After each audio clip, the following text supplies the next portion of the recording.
Yo, what's up, guys? Hope you are all doing well. So, it is day 4 of the challenge, and frankly, I have been absolutely exhausted. This is crazy. And I don't know, it's not like I did like a ton of work. Like, I've barely started, to be honest. But, like, it is so intense and so demotivating. Like, gosh. But yeah, let's get back up. I had a good chat with a developer today. So yeah, that was quite nice. Like I met this guy. He's the developer and the co-founder uh, for Mole. So Mole.is. They're a networking app which is also backed by Antler. So that was really cool. And kind of inspiring actually. Like talking to him made me feel like, oh, okay. Like the first time he installed a Node project, it also took him quite a while to get started. And he's got a proper software engineering background. It's like, oh, okay, okay, that's reassuring. I got this. Yeah, so that was kind of nice. Anyways, today we are having another super exciting day. Um, yeah, we are going to be looking at the same stuff that we've been trying to do yesterday. Okay, so I mean, I guess the good thing about this is like, let me make this a bit bigger. Whee. Yeah, so I guess the good thing about today's stuff is I guess we're gonna start fresh. We're gonna go straight to documentation. At least now I've got a bit more understanding about, Node, about backend, how all this stuff works, and I kind of understand what we're doing. So yeah, let's give it a try. Yeah, let me switch on the lights, and yeah, let's get started. Oh, by the way, I took the day off yesterday because like I was just so exhausted, and like this is not sustainable, guys. Eh.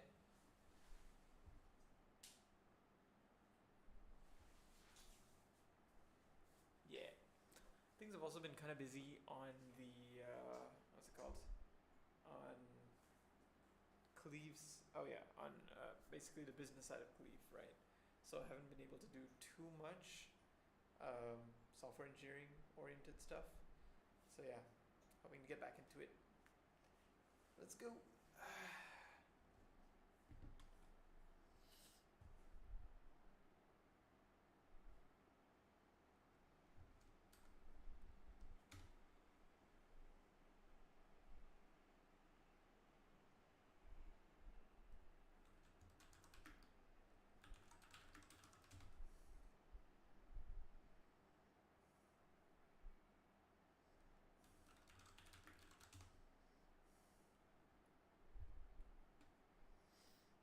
Yeah, I started getting used to this OBS stuff. It's kind of cool, like a ghost. All right. Yeah. Anyways, back to work.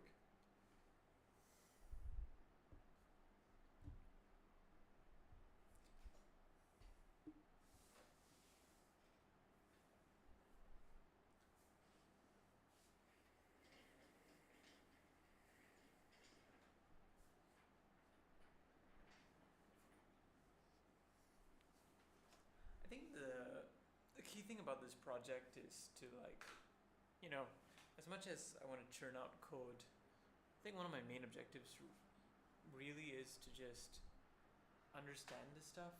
You know, like, and I think I'm getting there. In terms of understanding, I'm watching the videos. I'm like, yeah, I just really wanted to like allocate time to, get used to this stuff, right? Coding and all. So yeah,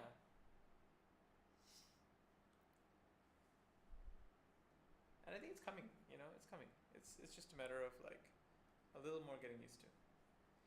That's what we're gonna try to do today. Let's get the API working. Just that. All right. Come on.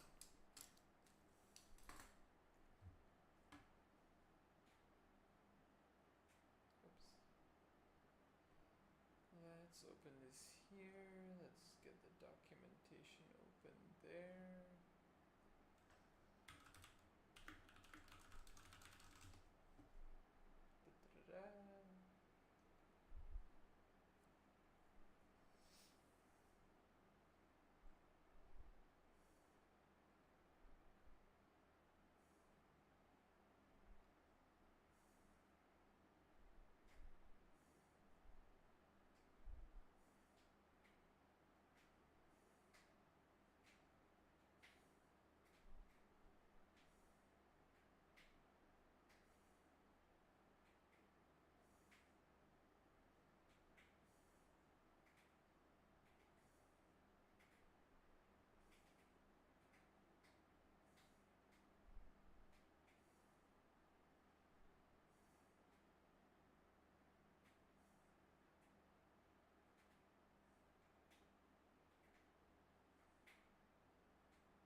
Okay, so I'm starting to understand what this stuff means, right?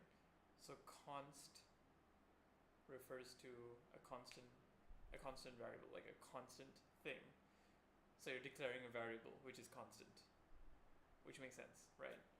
So your constant variable here, you're declaring it as your OpenAI API key, which is in your environment, right? I had that set up. Why do they call it process.environment though?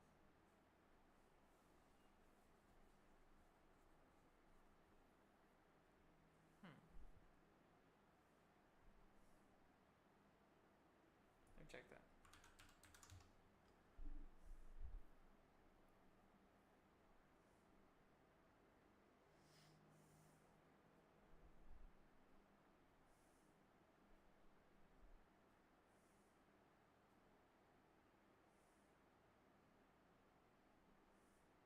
I think another thing is, right, I am pretty much done with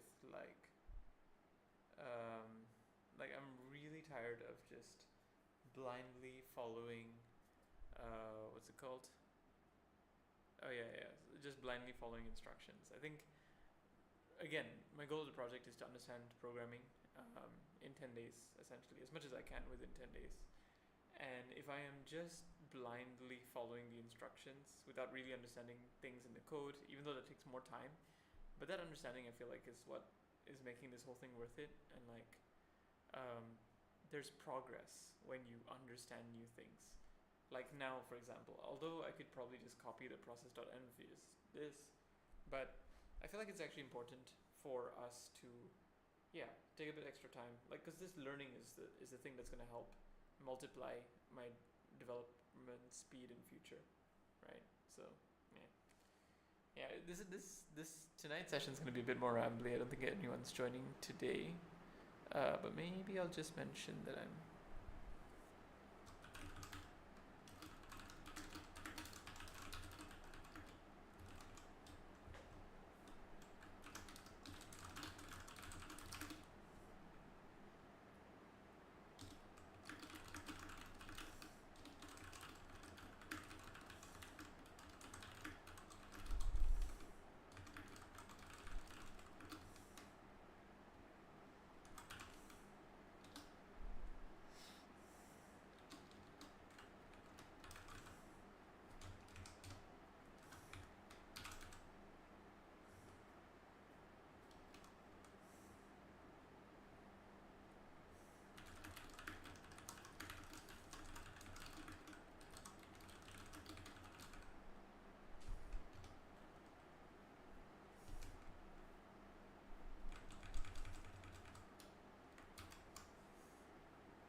Just sent a message to the Discord server.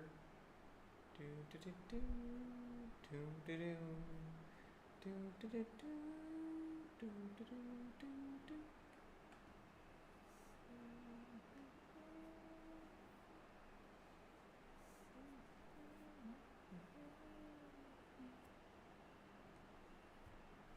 Oops. Oh, I weren't meant to see that. Shit, I did it again.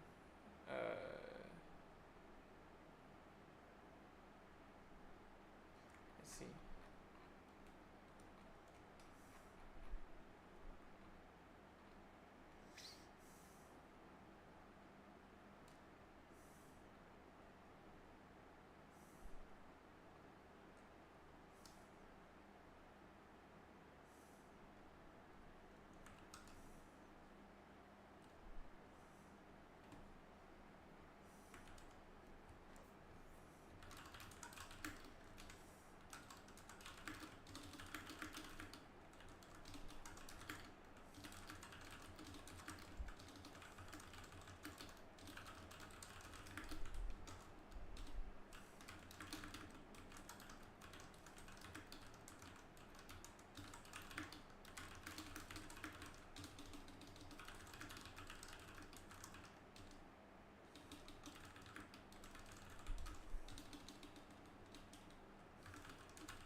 Hello.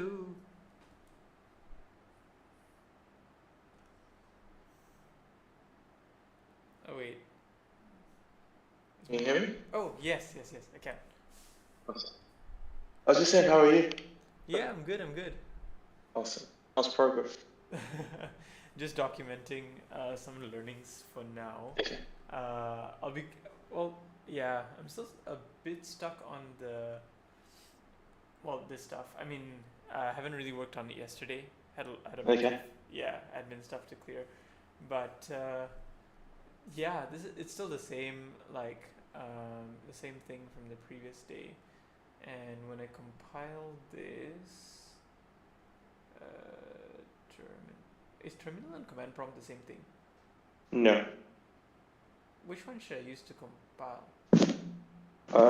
You're on Windows, so I would use PowerShell on Windows. But if you Oh, have, oh, sorry. Well, VS Code calls it terminal, I think, too, right?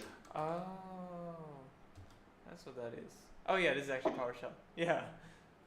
You can do it inside VS Code as well, to be fair, so you don't have to leave VS Code. Oh really? Yeah. So the way I usually do it is if you click on the button that has like the warning sign at the very bottom on the left side. Oh yeah. Yeah. So if you just click on that, Oh. then you see terminal right there. Yeah. And then you can basically do all the commands that you're sort of putting in the other window in here. Oh, that's convenient. Okay. So I wanted to. Oh wow, and it's already in the right directory. Yeah.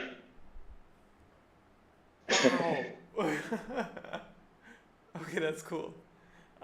Okay, so let's say I want to do the what's it called? Node OpenAI dash test. Aha. Incorrect API key. Okay, right. Okay, never mind. That's good to know. Okay, cool. Let Cool. me just switch that to another one. You should probably also use environment variables. I saw you were trying to do that the other day, but it didn't quite work. Was it? Yeah. Environment variables is in this one, right? Yeah. Yeah. Do you want to give it a shot again? Actually, yeah. Let's try this. Okay. OpenAI key. Go back in here. So that'll be process.env. Oh.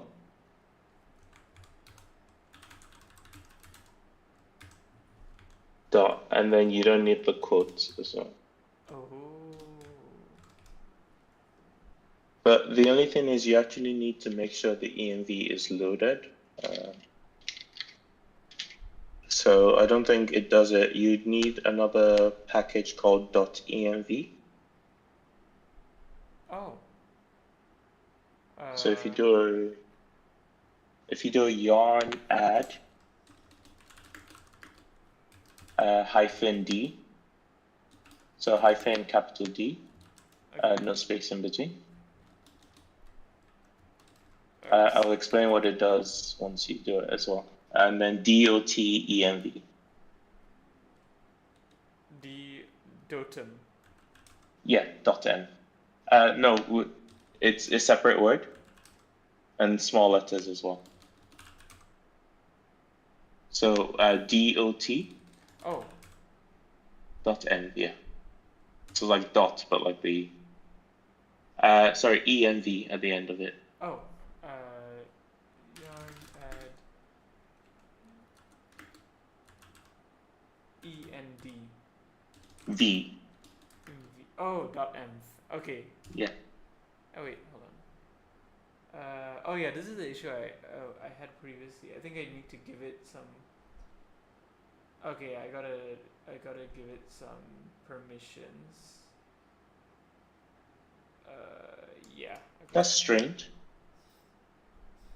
So I think Kim mentioned that the problem with the VS Code terminal is on Windows you need to give it some permissions first, like Okay. admin permissions or something.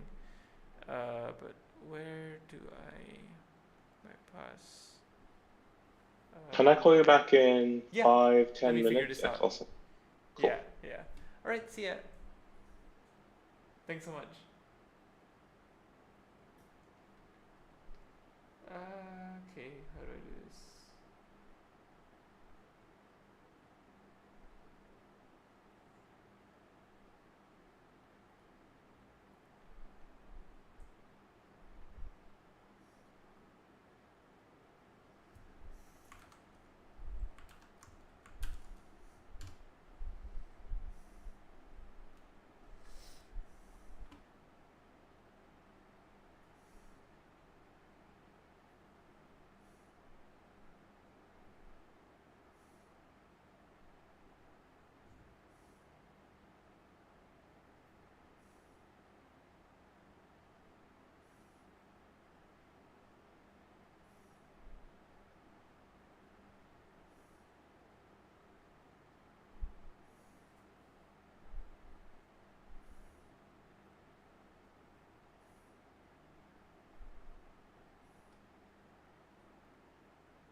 Hello. Hello. How are you? Yeah, doing good. Hard. Yeah, pretty okay. Uh, yeah. Hmm. Trying to just get the terminal and VS Code working, so it's a bit more convenient. Oh wait, does it Oh, say here? Shell integration. you want to failed. get it working in VS Code? Yeah. Uh, I would think like if you run it with administrator rights, you can just it will just work. Yeah, but I don't know how to get it to run with administrator rights. That's the Oh, when you run VS Code, like right click and run as administrator. Oh, like Yeah, literally.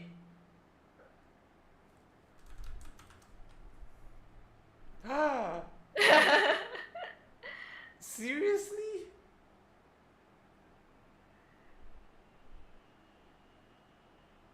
Updates are disabled. Oh shit! Does that really work? Yarn add.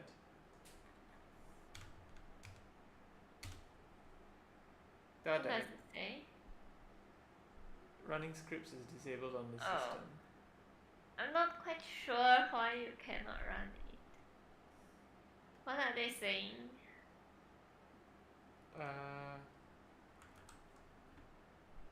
Oh, run as administrator and then run the following command. Let's try that then. Huh. That's administrator mode.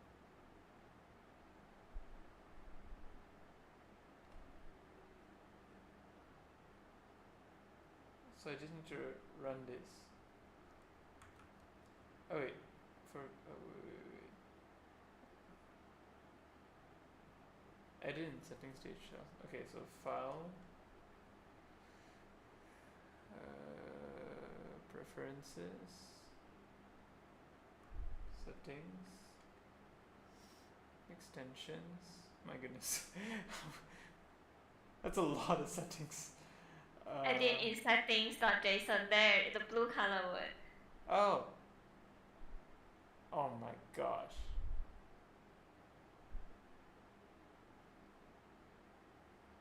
And then add this. How would someone know this? Like. You basically have to Google it. Yeah, but this seems Yeah, to be. I don't really know. I don't use Visual Studio Code. Huh. So I wouldn't know how to get it running.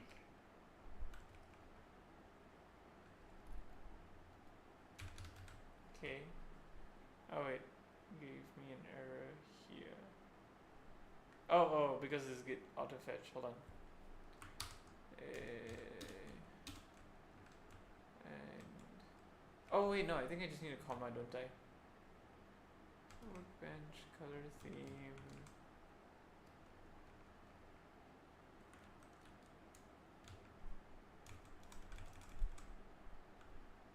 Yeah, okay, never mind. We'll just put it here. Do-do-do-do.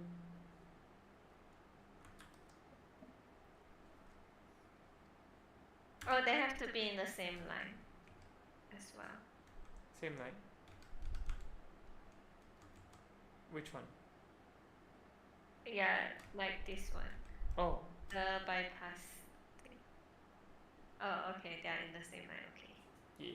I think so. Why is it not the same color though? It's Eh. fine. Okay. Save. See if it worked. It didn't work. Damn it. Oh no, this is Copilot. Hey? Where am I? Yeah, in the settings.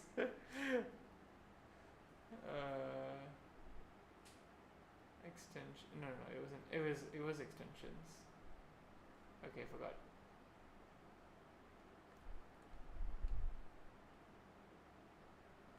Edit. It says restart Visual Studio Code. Oh yeah, maybe that's it.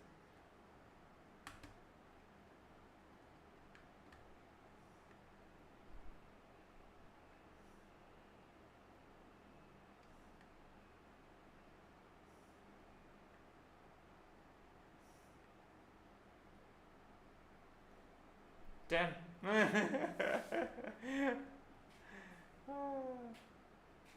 Did you save it? Yeah, I thought I did. Oh, but now the color is correct. Huh. Oh wait, but it's inside the brackets. So it doesn't make sense, right? It makes sense, I think. Wait, what brackets? It's I under cannot the- see clearly. Oh. What kind of brackets is it? Is it a round or? Curly brackets. Oh shit, no wonder. My face is in the middle of the screen. There you go. Oh, okay. Yeah, this works. Unable to write user settings. You have to save this and then restart Visual Studio Code. Oh, you have to. You don't repeat them. Oh, it worked. Oh yeah, okay. Okay, that's good.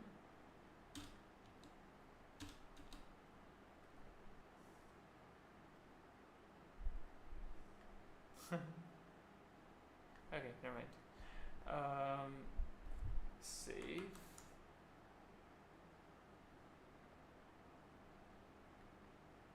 Yeah, it auto saves. So I can't really save this, can I? No, it's already saved. It's already saved. Oh, okay. It has the dot beside if it's not yet saved. Oh, okay. It has a dot next to your file name if it's not saved.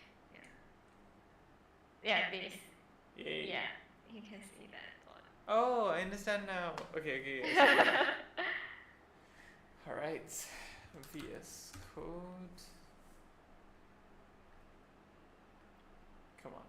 Come on.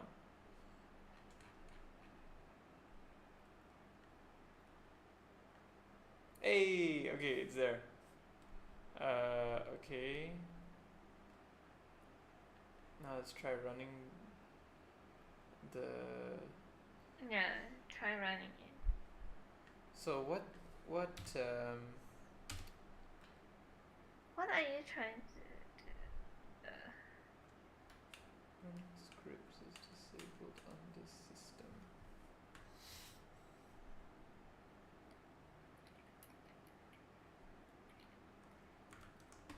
Why do you need a Why do you need a dash D next to yarn So- at? This is to run Oh yeah. So the process. You are trying to install something, right? So you don't Yeah. need yarn add -d. You don't need that -d, and I think that's a typo error. EMV, not EMV. Oh. Yeah. Oh wait, yeah. Forgot. Let me try that.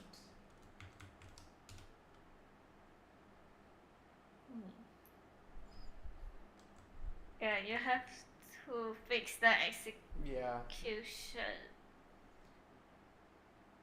Can I just let me see if I can actually get the whole thing working? No. I mean, you can just add it in the terminal. I know, but oh, it's working. Oh, okay, it's working.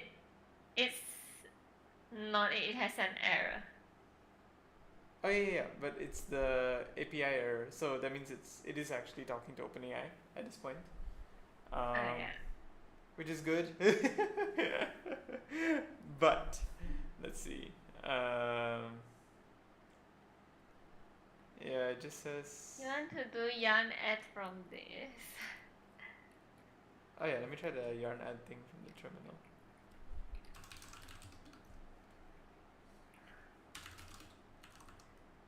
No, you have to go to the. You have to cd and go to this directory first. This is another thing about so when you're in the. Yeah, when you are in Visual Studio Code, you don't need to do It's so convenient. I just want to get that working. Okay.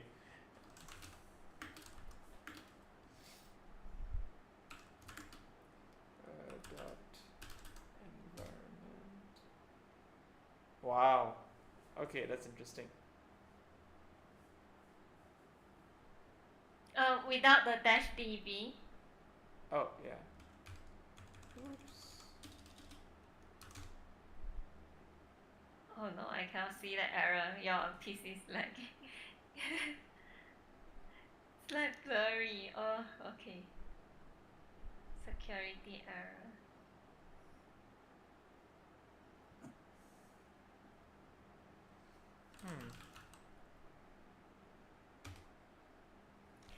Someone in Stack Overflow say remove the file yarn.ps1. Oh seriously? How about this one? Change execution policy to allow PowerShell scripts to run without signing. You can try it. Turn on.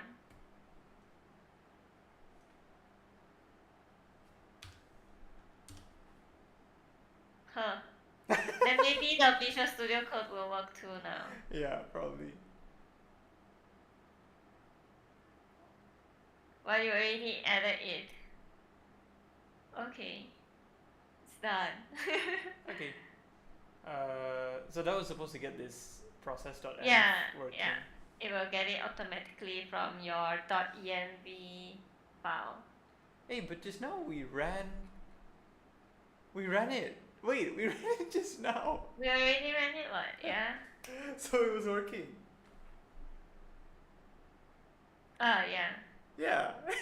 Yeah, it was working. Interesting. Programming is fun. Okay, so they keep telling me I have insufficient quota, but that's not true. I have sufficient quota. Really? In your OpenAI? Yeah. Do you only have it for the specific model? No, it's across everything.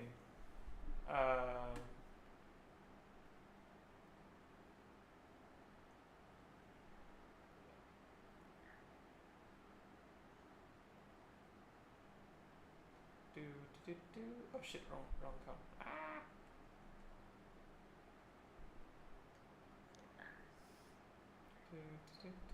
Are you in the right account? Oh yeah, wrong account. Okay. Log out.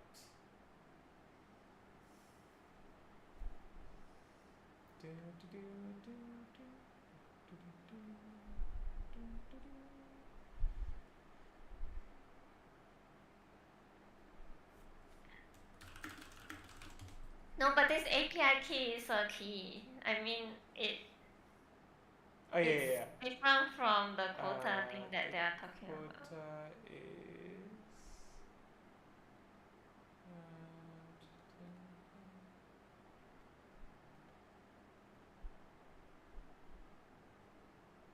Where was it? Hmm.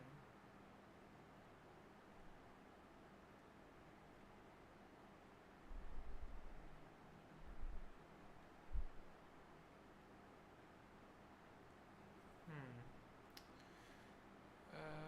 What's it under? Oh, there you go. Limits. Yeah. Alright, I'm gonna set this to like $5 now. um, 3. I saw one of the tutorials. They set it to like $5 and $3.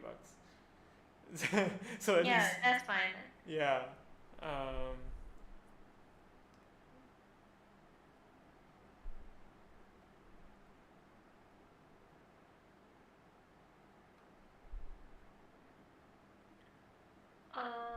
So which model are you using now? Like, if you go back and see. oh yeah. See, so I still have $4. Yeah. No, but the limits, if you click on like in the main navigation above billing, there is limits. Oh yeah. This one. So the models you can have is everything. Models. Yeah, I think Yeah. it's for everything. Yeah. So like, for example, even in Playground, if I'm using the chat Playground. Oh yeah, then This- it should work. Yeah. You don't have to show me. Let's save your money. Okay. Yeah, and I was looking at the code that they put in the chat API in the chat as well. Yeah. And it's largely the same, like. What's your max tokens in your code currently? Oh. You don't have a max token. Oh yeah, I didn't specify. Yeah. Maybe It could try be to a role. specify it. Because the role is meant to be user, not system. Yeah, not assistant. Wait, let me try that.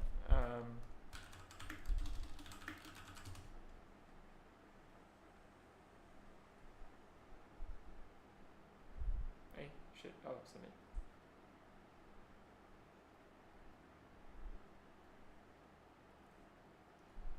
Role user, role assistant. Oh yeah, maybe that's the problem actually. So it should be user, Yeah. but over here it's role system. Yeah. Content.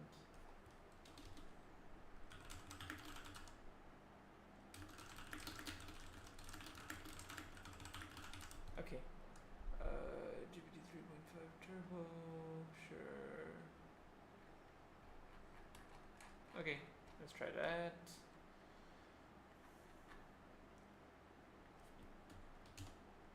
Oh shit. Wrong command. Okay. Anyways, is there a way to clear this? CLS. Hey, pretty good. Alright. Now we want to do. To run this. Okay. Node. OpenAI test.js. Still.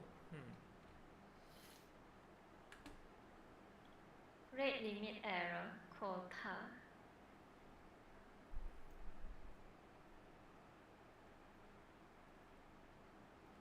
Let's actually do what they instructed.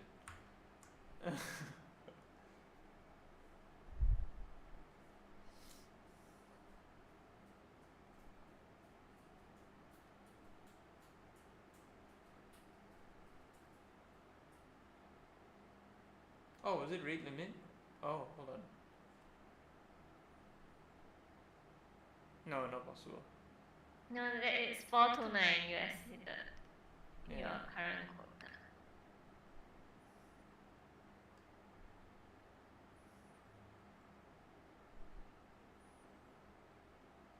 That's what we see. The limits page account limits.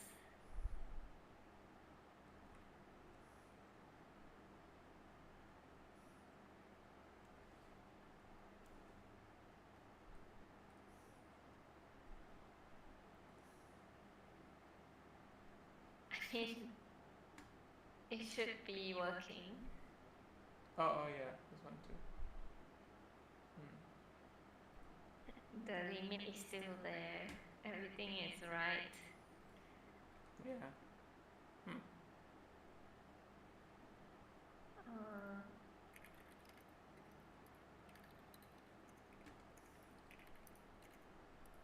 But yeah, nothing. Like no request to meet. So that means maybe. Time for Google again.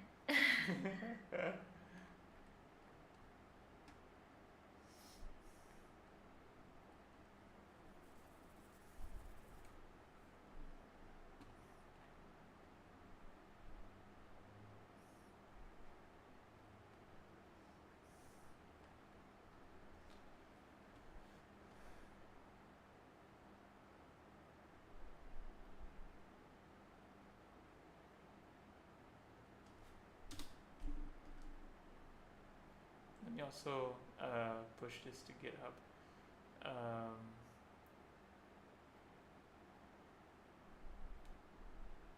Hey. You need the max tokens apparently.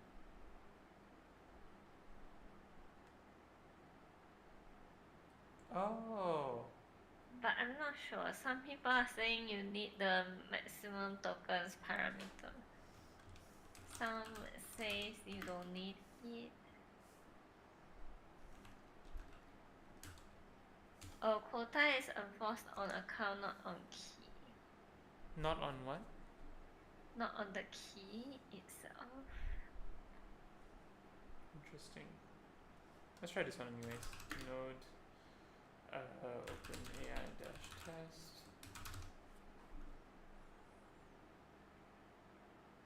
Still.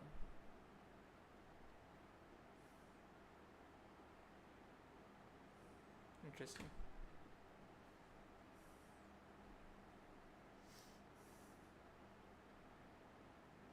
Do you know why this takes so long, by the way?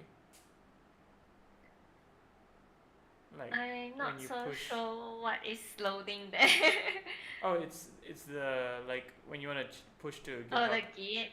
Yeah. I have no idea why it takes so long for you.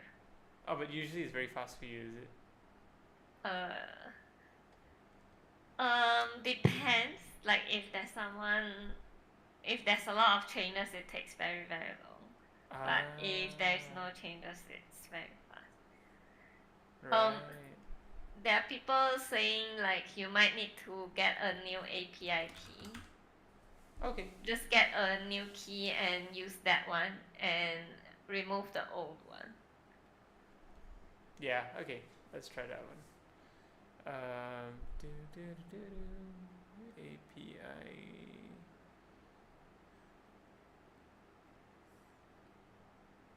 API keys.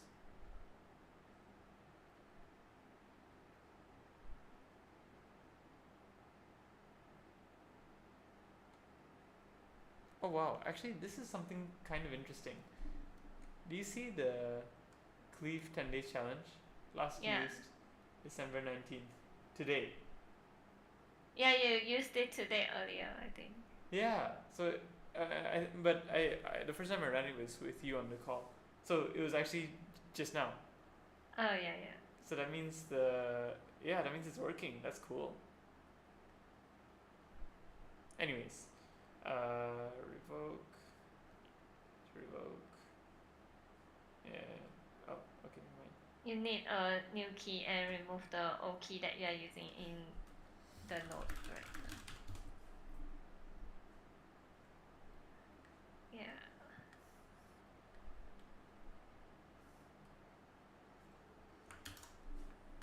feel like I'm getting more comfortable with this now. And then try running it now.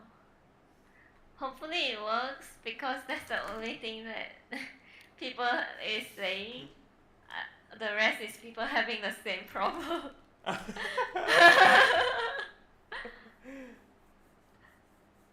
No. It's still like that.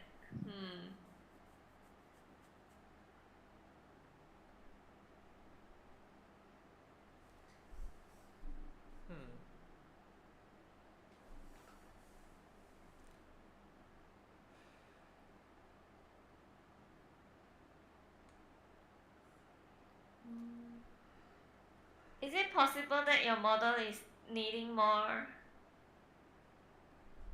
money? Good idea. Let's try. What are the But models? is that the cheapest one? The model? No, it's not. It's not. Settings. It's hard to see like which one. But if you can run it on here, it should have no problem running through the API.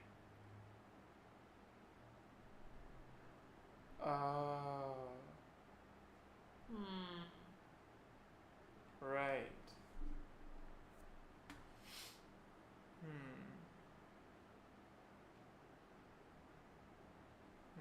Okay.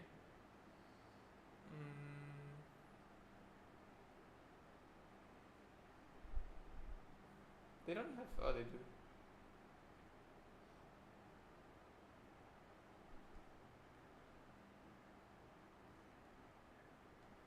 View code. Okay, did they do anything differently? Node.js.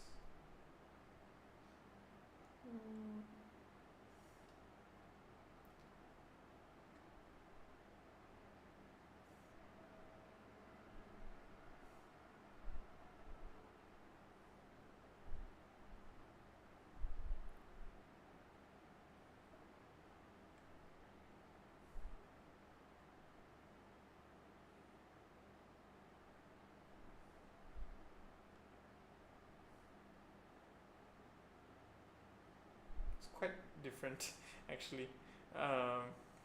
Interesting. Let me try the OpenAI version.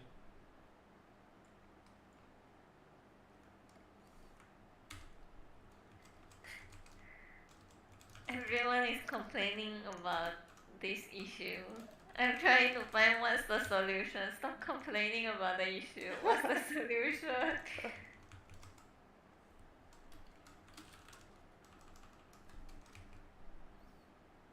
Maybe ask OpenAI. ask the free one. What is wrong? No, copy the error instead. Copy the error and ask ChatGPT.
I remember when I tried running this previously,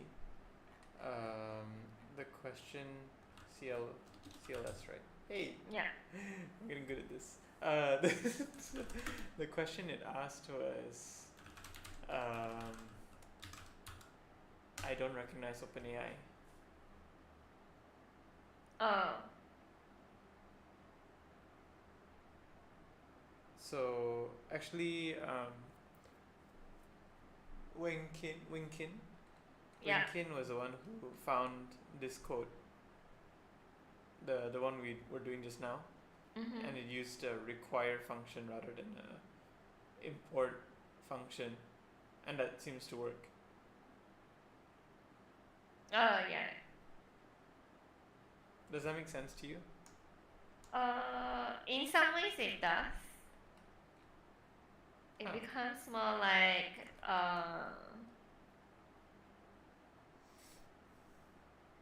how to say it? I'm not quite sure how to say it, but it makes sense.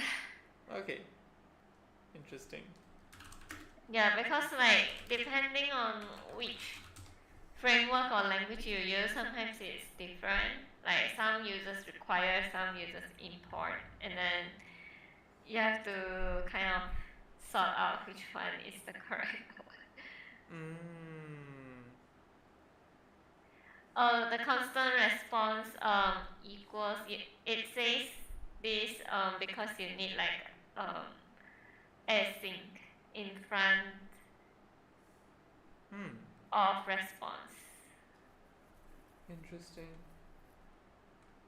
The const async, because to have an await you need an async. So the async line You, basically. you don't add it here, you add it to where your await is, which is at the constant response. Sorry, yeah. Yeah, that line makes sense. 64. And you are using different syntax right now. It wouldn't be async function main. You cannot copy. You have to remove this and just add a line.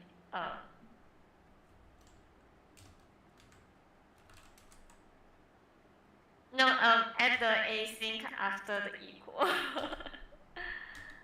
Oh. So there's more than one syntax. And then brackets.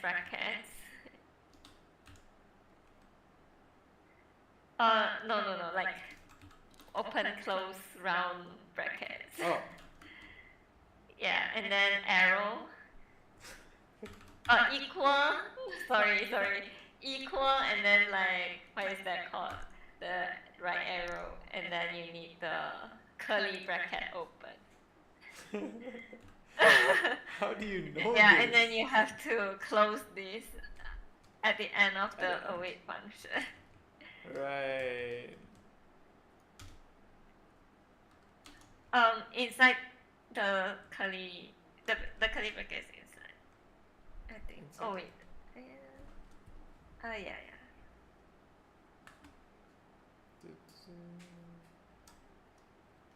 It has no error, right?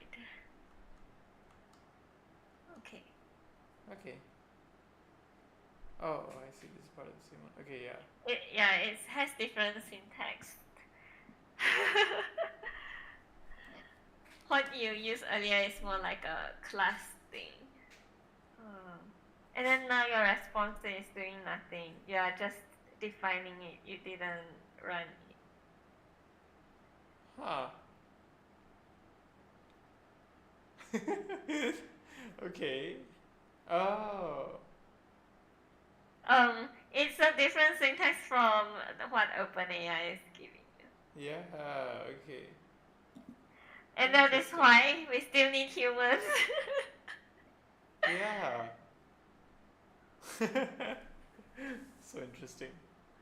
In that case, I think everything else is the same.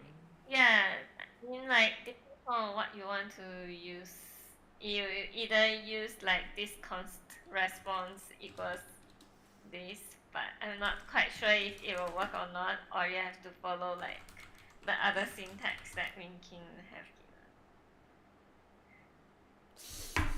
given. Yeah. Yeah, it won't be doing anything because you aren't calling it. Oh wait. You didn't call like response. You didn't put response brackets after. That's why it's not doing anything. Wait, where? You have to put like the call for response at the end. Not get response, it's just response and then 2 brackets. Oh, open, close, yeah. Like this. Oh. And then if you run it now, it will call the response function to Oh rest. my gosh, that makes sense. I could have just pressed stop, but couldn't. Yeah. Ah. Okay, it's telling you that it has an incorrect API. Are you using the correct API? Yeah. Let me just generate another one again.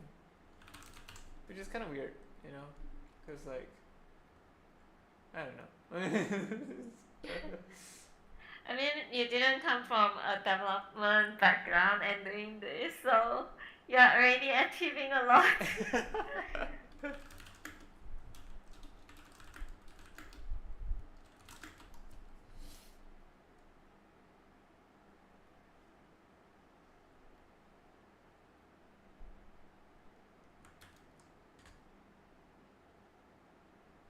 Wait. Yeah, this is correct. AI test.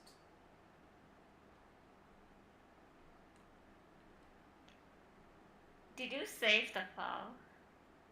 Oh, right, you're right. Okay, yeah, that's good. Save.env file. .env. Oh, okay, okay. Oh, Yeah, yeah. it's saved, okay. Mm. Otherwise it wouldn't refresh. SK15.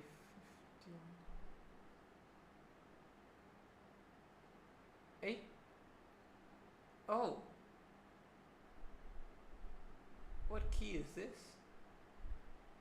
Oh yeah, it didn't work. It didn't. Okay, wait, hold on. The .dnv didn't update. Oh, the .env. If you go to your code again.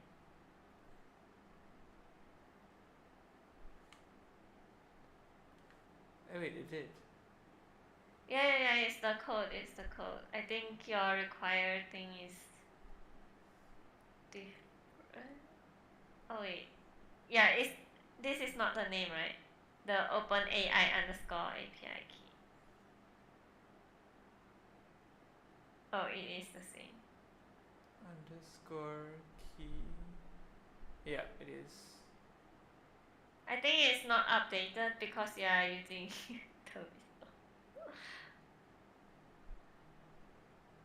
Terminal. Is there a way for you to refresh your terminal? Because I think it's not updated. Like if you kill it and run it again, it should work. Oh, smart. Oh, okay. Let's try that. Node OpenAI -test. See, it's. It's not updated. KH8K. Yeah, that's not the right one. Huh. So why isn't it communicating here? Oh, you didn't run the .env. You need the import. No, the require .env. Oh. Yes. Ah. I cannot remember if you do a const.env.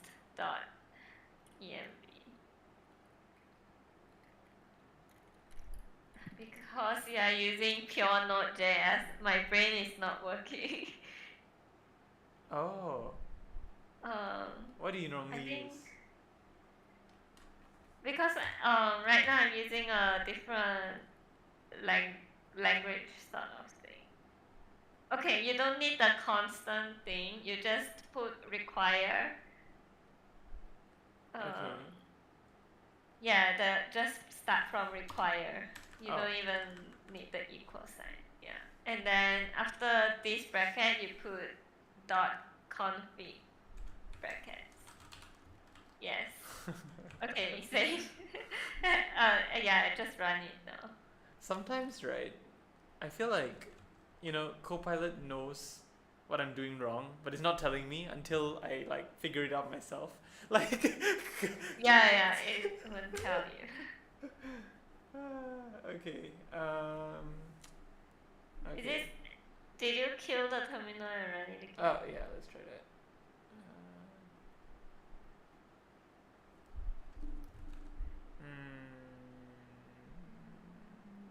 Node.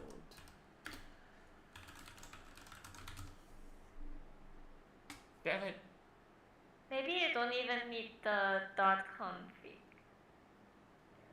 Yeah, just require is enough.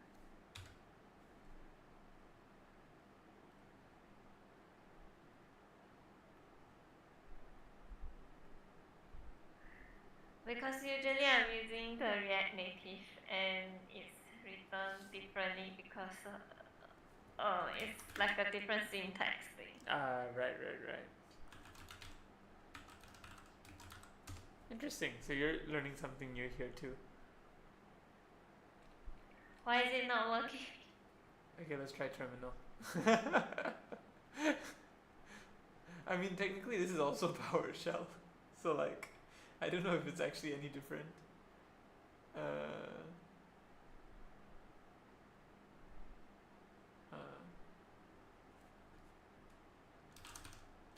Oh wait. Good.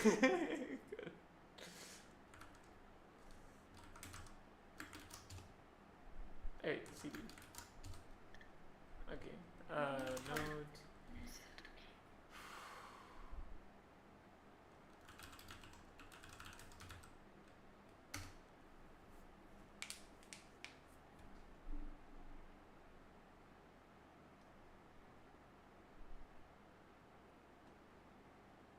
Yeah, still KHK. Why?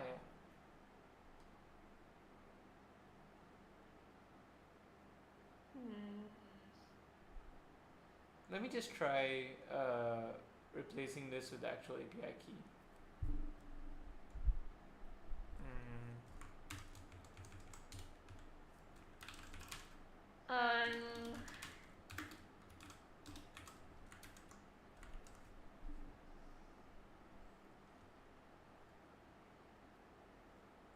I mean, it shouldn't be the problem, but let's just see if it updates anyways. Or maybe the API key is drawing it from somewhere else.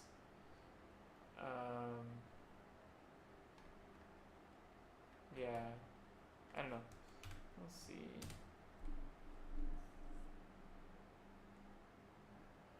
Oh wow. It's back to the US your current quota. It doesn't make sense.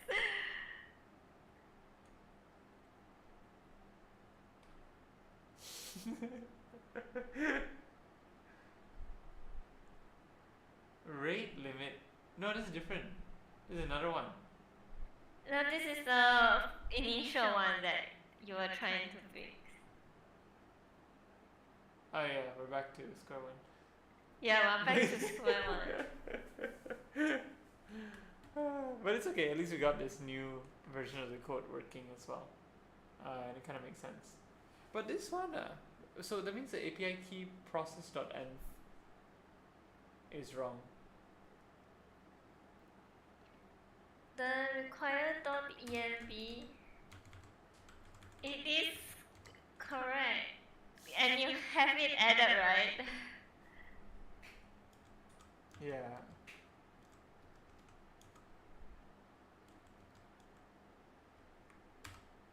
This is so weird. Oh yeah.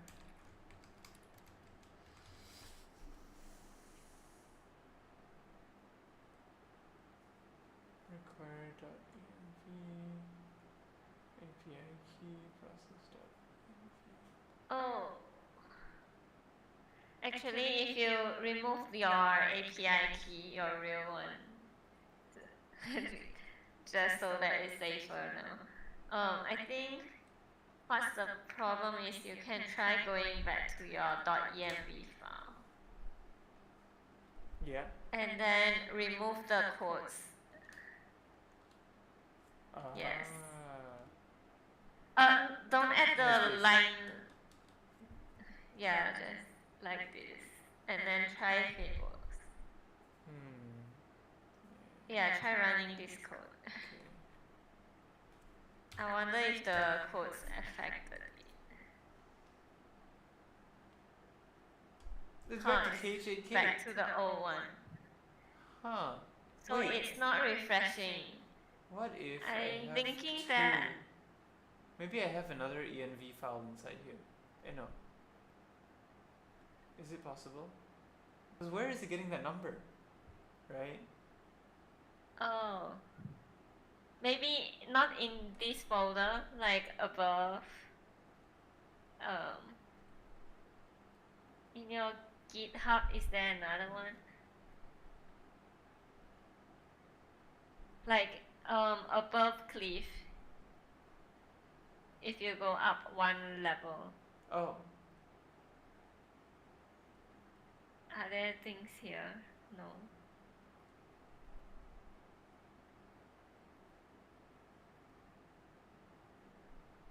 Wait, no. Yeah. Oh, wait, yeah. My file structure is. Hey, KJK. Maybe it's this one. The .env.local is messing with it. Interesting.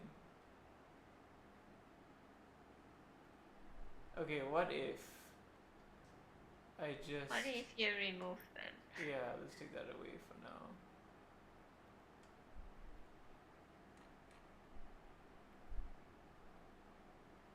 What's this? Oh, yeah, that's fine. Okay, it's clean.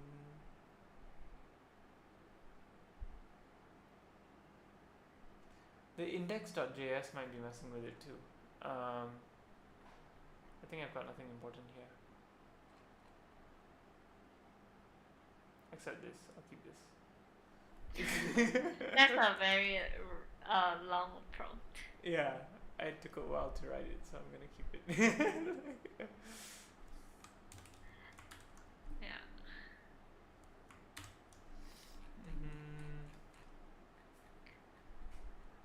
Let me also Is just it day 4 already? or is it day 3? Wait, Saturday, Sunday, Monday, That's so fast. Tuesday. Yeah, it's day 4. My So God. tomorrow you will have to like start working on the front end or something. I know, right? And I can't even get this API working. Okay, try running the thing. It should be calling the right.env file. Yeah. Okay, wait. Let me remove this. Hello. Hello. Hello. Wait, is that who's that? Sure. Oh, hey, Yomi. Yomi. Sorry, I left before unpack. Oh, it's cool. We were. Did you trying figure to- it out? So we got the environment working. Like, well, I mean. Nice. Okay, no, not exactly. Okay, so funny problem which we don't Yeah. understand at all. But basically, when we call the API key here, Yeah. and we refer it to this API key, right? Yeah. When we run it, it says invalid API key, and what's even weirder is it's giving this another API key, which is not the one that we're actually linking here. KHAK, which it's the one that I used yesterday, and I've already deleted, but I don't know where. Oh. Okay, so I. Oh wait, well, this you're not using TypeScript. That's strange, actually. So first things first, I would just do a console.log at the very top, or just under your .env. Oh. So which is like a print statement. Yeah. Oh, that's helpful. So you want to do a bracket, so we're not quite done yet with console.log. Copilot was helping you there. Oh, oops. Yeah. Yeah, bracket. Yeah, then process.env, the open it. That's the thing. We already know what it prints. Oh, you do? Yeah, because it's already in the error log itself. So I'm trying to make sure that we isolate it from maybe. Well, that's a good point though. But The thing is, it's getting the API key from the other folder. which other folder though? It was getting from the .local. Maybe you should just delete that file. That's easier. Oh yeah. You don't it's have not a. in this folder. So I had what is it? Cleave archived. Let me just delete this. Actually, I can just delete the whole thing. Oh, are you in a subdirectory? Oh my god. Oh, okay. Okay, so let's go back to GitHub. Yeah, so now there's nothing else inside here. It should be quite clean. Oh, I see. Can you show hidden files in this folder? Oh. How do I do that? View. So if you go. Oh no. Wait. Show hidden files. Yeah, probably. Options. Properties. Hidden. Just look right there. Yeah. Folders and subfolders, yeah. Oh. Maybe do a refresh. I'm not sure what's happening here. Oh, whoa, wait. Where did your file go? Oh no, I think we set it as hidden, not show hidden file. So if you go to Yeah, probably. Oh, that's cool. So I don't remember how you do it on Windows. I think if no, don't do this. Don't do this. Don't worry. No need to be scared. We still have the files. Click on the three dots there. Or maybe the view. Yeah, the options, view. View, then show. Yeah. Hidden items. Yeah. Okay. So you can change this back from. You selected the wrong. You didn't select the right file. Oh. Instead. You didn't select the right folder. Hey? You didn't select the right folder. Oh. You didn't click once and then right click. Got it. Yeah, okay, so now if you go back to GitHub, okay, so you have a .git inside here. I was just looking for this .git folder. Oh. Yeah, so the .git folder is usually what refers to as like your root of your sort of directory chain. But the thing is, if you have a .git here, we shouldn't be looking for another .env somewhere else because .git is supposed to be like your root directory. Huh. I'm not sure if that makes sense. So I still think it's worth doing a console.log process.env, or maybe trying to see if we can see what .env is loading stuff from. What directory are you running this file from as well? Sorry, I'm speaking a lot now. Cleave. In your terminal? In my terminal? Yeah. Cleave, okay, that's good. Yeah. So if inside that bracket for console.log, if you just put in process.env, the open API.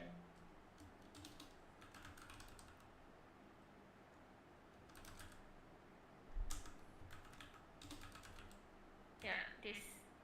Oh. And then close the bracket. Yeah. Nice. Interesting.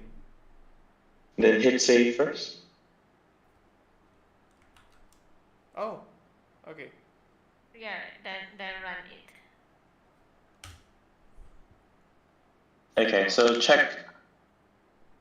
Scroll up in your terminal. Scroll up in your terminal.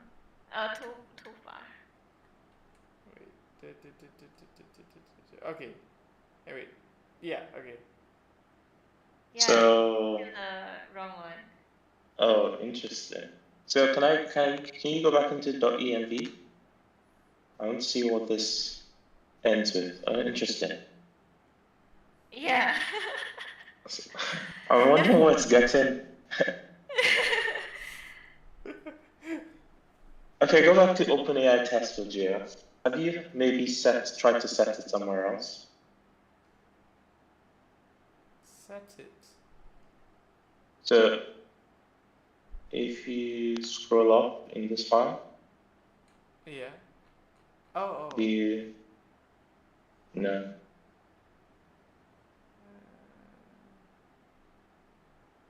Actually, yeah. Let me search for that. Oh wait, I cannot search code. Can I search? Yes, there's a search on the left side.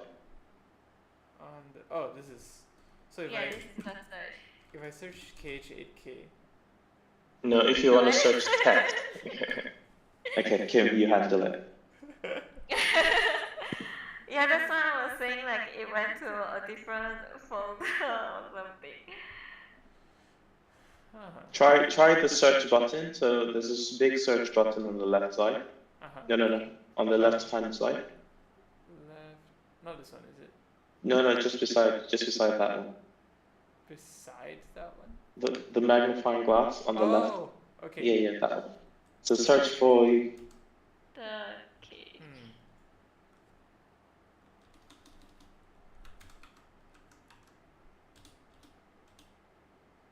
So we can see the other one, which is good.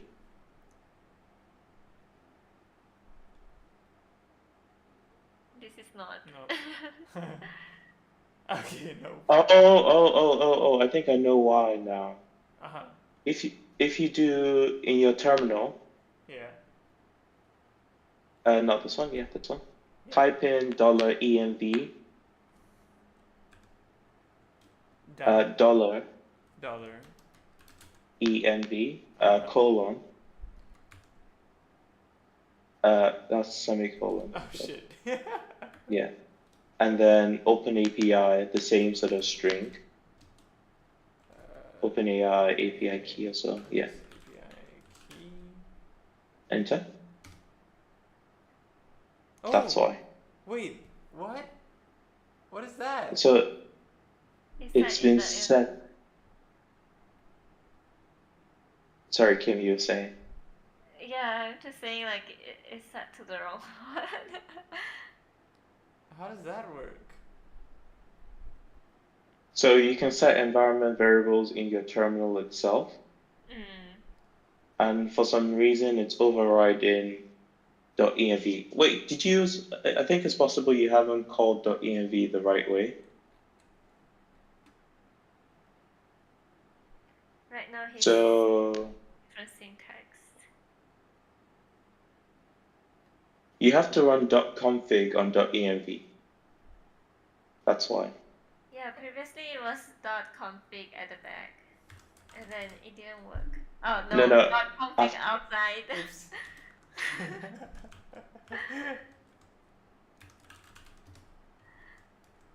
With brackets? The bracket. Yes. Yeah. Okay, so let's try this again. We'll save it first. Oh. Yeah, cool. I think it saved itself. Okay.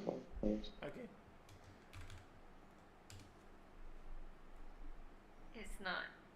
KJK. It's still the wrong one. Yeah. That's so strange. What if you just set the variable within the terminal itself? Yeah, you can just do that, to be fair. Set the variable? Oh, within terminal. I never really know how to do this in PowerShell. I think it's like $set.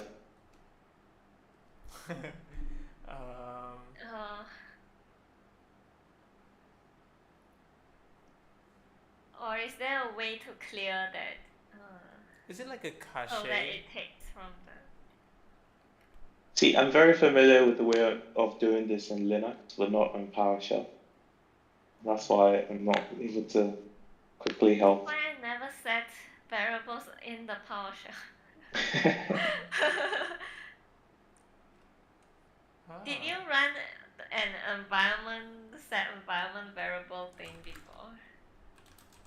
I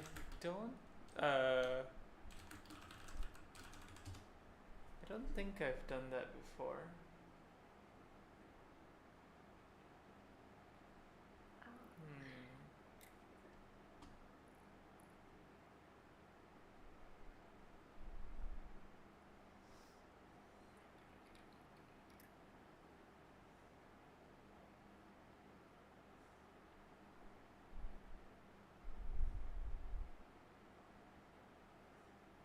Is there a way to, let's say, what if I wanted to clear, like maybe before require.env, like if I want to clear .env config, you know?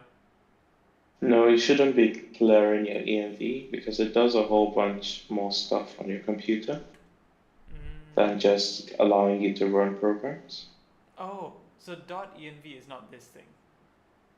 No.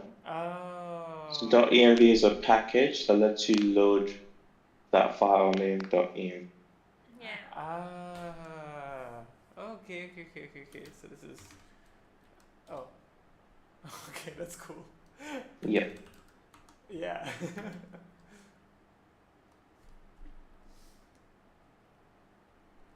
Copilot is amazing. Do you use it a lot? Sometimes, yes. It's really good for boilerplate things, like comments like that. Right. Very cool. I'm an old school person who is on Visual Studio Code, and so there is no Copilot.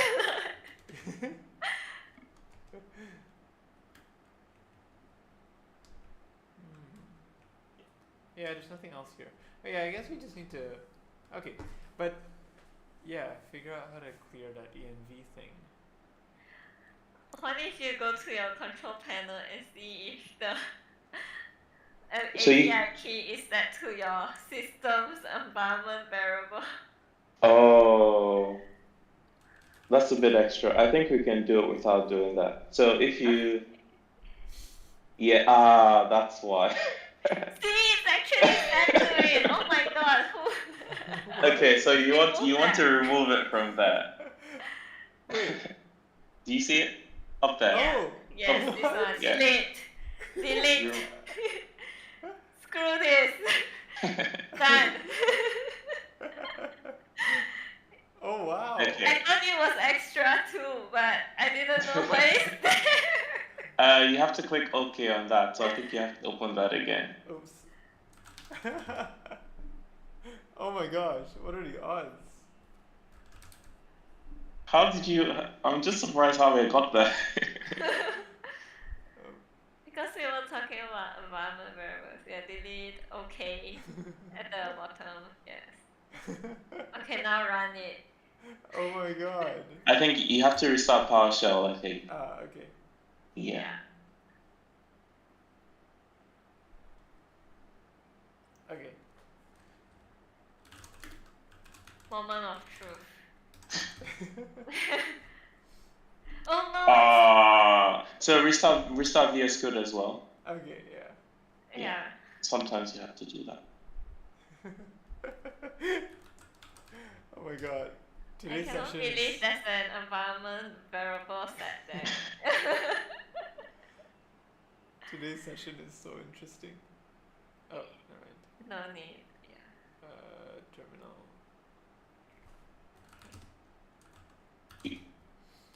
Okay. You can do an arrow up, by the way, so you don't always have to type it out. Oh. Command. Yeah. Oh my gosh. Yeah, I taught him the other day. I think he forgot. Okay, cool. We have a new Okay. one now, which is good. Oh gosh. I cannot believe there's some variable set there. Okay, Oh. now you know. Okay, because like we were experimenting with so many different codes, probably one of them would have actually forced it to save. I remember which one. Okay. Wait. So what happened was in the OpenAI's documentation, they actually recommended for us to set the OpenAI key in your computer's environment, so Why? that it applies to all your projects and you don't have to like keep, calling the API key for all your projects. I see. Yeah. So I think I went through that process, and then that's how Okay. I got Oh. there. Anyway, okay. But anyways, now we've got another problem. So it's good. We solved one problem. And I have no idea how to solve this problem because I searched the internet and all of them are saying they're having this issue. No one is giving a solution on how to solve this one. Have you? Yeah, because he has the balance, he has the quota and everything. It's just not working. Oh, interesting. Oh yeah. So I went to see my usage. Okay. So Yeah. settings, limits, billing. Oh yeah, billing. So yeah, I've got like $4. So you have credit, yeah. Okay. Do you have 2 accounts, by the way, or just 1 account?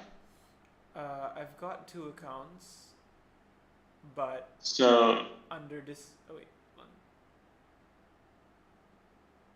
So I think there's a way to link like 2 accounts together. And I think I've had this issue where if you don't link one account to sort of have like the admin permissions of the other account, then you don't get the access that you're looking for. Oh, wait. So like this API key might be created, might be under WACT instead. Here. Yeah, that's why. Yeah, that's why. Oh my gosh. Oh my gosh. Wait. Oh my, now it makes sense. Yeah. The organization. Yeah, I got confused by this as well. Oh shit. Okay. Easy solution. Oh, by the way, do we need well, I suppose not, but the quotes here. You don't need it in this because it's already inferred to be a string, but you can put it there if you want as well. It should be double quotes, I think. Yeah. Interesting. Yeah, if you have an OCD with quotes, then go for it. I don't think you should be. I don't think comments are definitely not double slash in this. Oh. It's the hash. Hash. How do you guys know all this? Okay. Wow. Wait, what was I gonna put? Oh yeah, double quotes.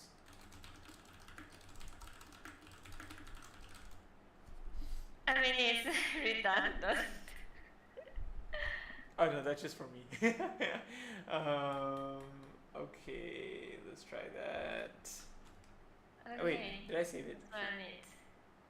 It is I think it's saved. Okay. Just What run the it. truth?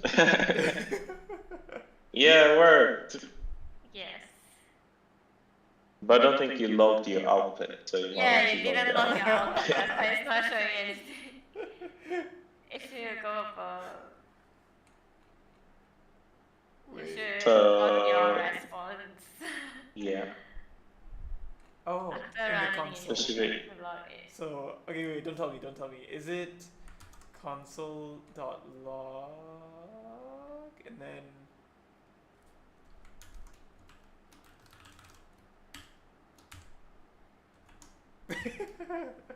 Yeah, you got help in hand from Copilot. Ooh. Get rid of your previous. Oops. Yeah, so get rid of the response and the extra thing you had the line before, because I'm not sure what you're doing there. Oh wait. Oh. Line 85, yeah. It's calling for it. Oh, okay. Yeah. Wait, but do you need to do that? Oh, well, you need to call the function. Actually, you don't need like to give it. So okay, so I mean, yeah, you can assign a variable to it and then just log the variable. yeah. Because what's happening now is you're not awaiting that, so you need to do it .then. Yeah. So if you do after, oh sorry, to fix my OCD, like to help me, can you remove that space between your response and the brackets? Yes. Okay, thank you. Okay, that makes me feel better now, and it makes you understand what you're doing. So if you do a dot then, I think you can do a dot JSON as well. So after the brackets, After response bracket. then dot JSON. No, it's not a dot JSON. Do a dot then. So change that to dot then, and then open bracket, and then just do that. Complete. Yeah. And then you can remove the console log line. Oh, okay. Already. Yeah, and then save and then run. Yeah, run. And then you will see it. Undefined. Okay. Okay. I'm not sure why it's undefined, but if you scroll up, can I see the function that is called a response? Okay, so it's an async function. Can we get you a formatter? Can you go to the extension store and download Prettier? Yes. Prettier. Oh. Yeah, the first one. Okay. Okay, then you can close this page. Now you can close this. Okay. And if you do a Control-Shift-P, and then do format, format document with, and then click on we want to do configure default format. So if you go. Oh shoot. Control. Oh wait. Config. Yeah. Yeah, that's the one. And then Prettier. Yeah. Cool. So I think every time you save, I'm not sure if you have format and save, but every time you save, it should just format it automatically. Is it formatted? It's formatted now. Yeah. What do you do? It gives you like consistent spacing. Oh, okay. I didn't notice anything, but okay. I guess you guys would have. Huh. Oh, is it like the spaces between things? Yeah. Okay, so I've seen the issue. You're not saving the response from OpenAI to anything. So on line 62, before you await, you should do like a const. Or you should do like a return response. Return await. Actually, no, should you return on await? Kim, what do you think?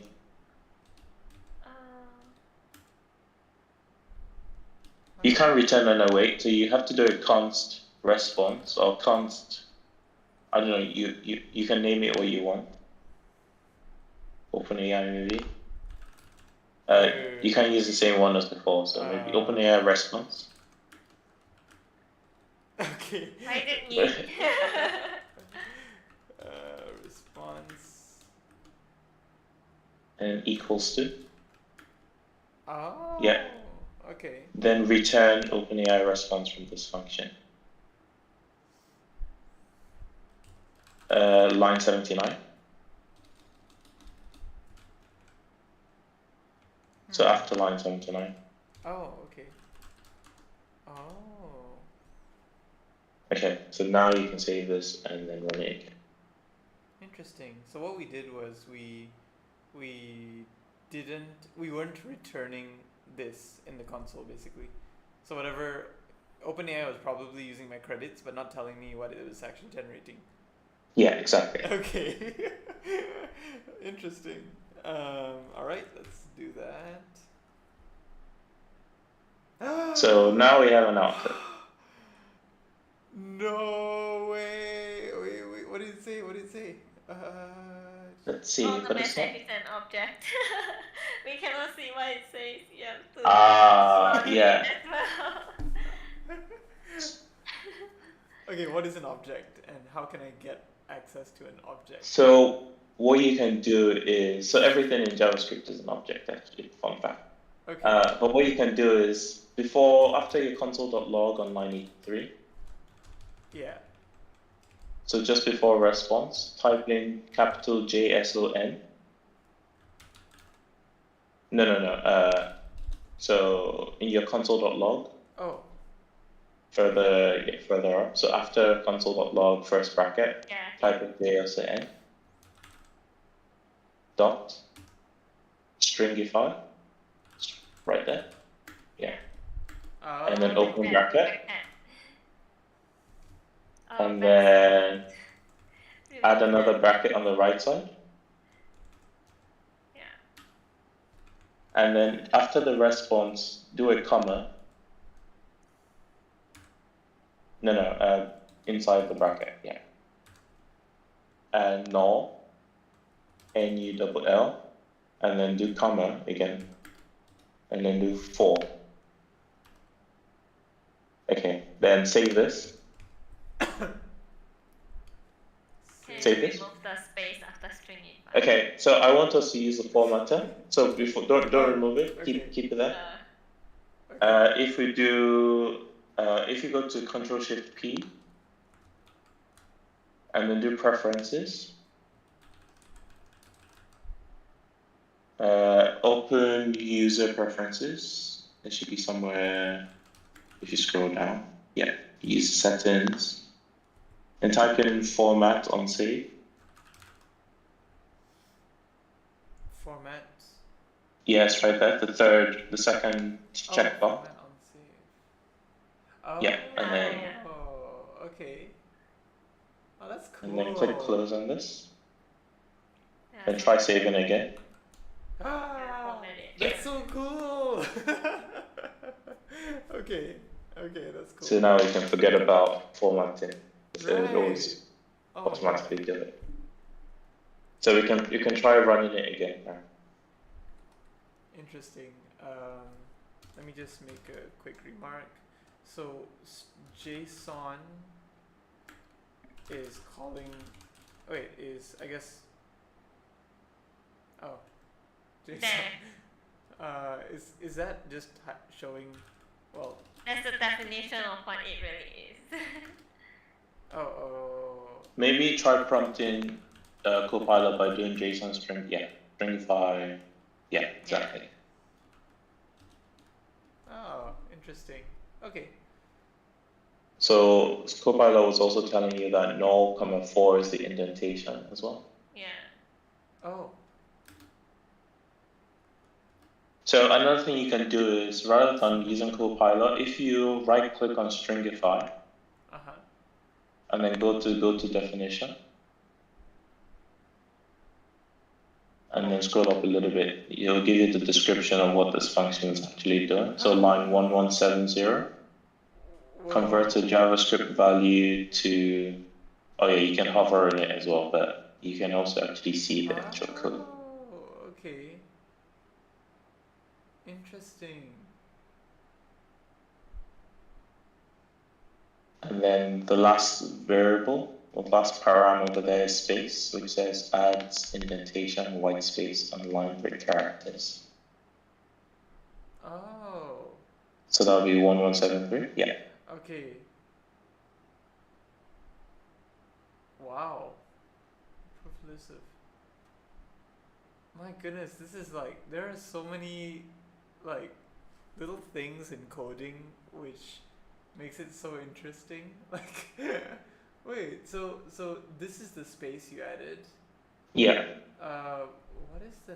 Okay, so let's say I wanted to figure out what this is. Can I just? No. Okay. No. You can do it on the function itself. Okay, so stringify value. Oh no, value is the one that we use. Value is the JSON. Yeah. Yeah. The object. Yeah. The replacer was null. No, the replacer was string. Null. Oh wait.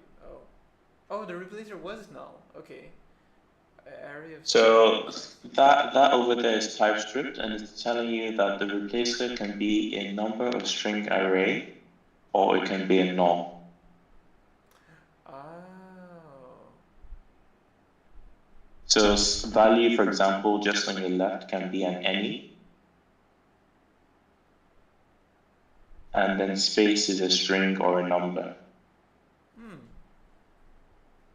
And null means gosong. Yeah, but why replacer an array of strings and numbers that acts as an proof list to selecting object properties will be stringified. Okay. Does that mean that like we don't want to replace the result with anything? I'll be honest, I never really looked at what the replacer does. I just know that I need to skip past the replacer to get to the space. Okay. And the space is more important because that's how we sort of make it look nice when we print it out. Alright. That's interesting. Alright, let's see what OpenAI has responded now.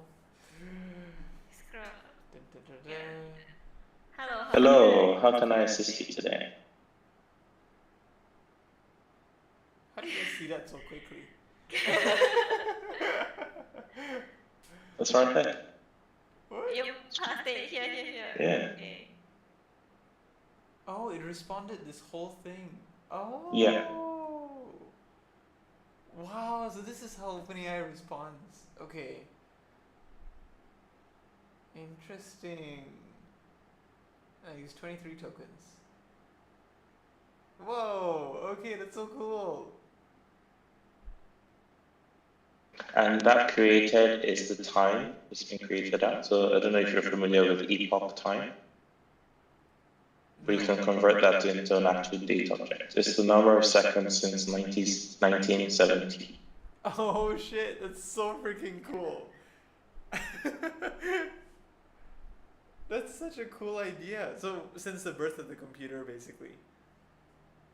Since what we consider the birth of computers, yes. 1st of January 1970. Wow. So cool.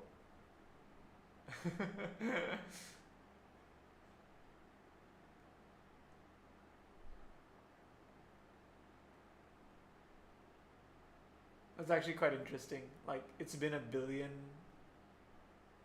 only a billion seconds since the 1st of January 1970. Yep. Dang. That's okay, interesting. It shows you how big a billion is. Yeah. Oh my gosh. Or how small it is. Huh. Okay. But yeah, that's fantastic. I think some interesting things I'm learning here is like the fact that you can get prompt tokens in your response from every OpenAI prompt is if I wanted to add this variable into each user's like usage kind of thing, so that I know that they're not exceeding on the free tier, for example, I could just like put a like code program it in such that if the user exceeds 1,000 tokens per day, then there's an error message that says buy premium to get unlimited access or something like that. Yep. Ooh. Cool. Yeah. Okay. I have achieved. Have I ever shown you my site? So I have something called AGI Yomi, which is at yomitosh.dev. Yomi. TOSH.dev. Chat with my consciousness. Oh shit, that's so cool. And you can choose the model you want to use. So that's 3.5 you're using. You can change it to 4. I think 4 will be better to use. Oh, right, okay. Oops. You can just go ahead and continue chatting. But yeah. Whoa. Let's see. Oh. You can ask me what do you do for work? Well, What would you do for? work. Work.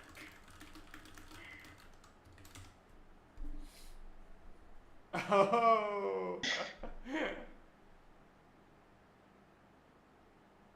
Cool. I think that's about as many messages you can send without a password, because some people were abusing it and it was racking up a lot of fees. So, uh, Like your friends? just random people that seem to have stumbled across this site.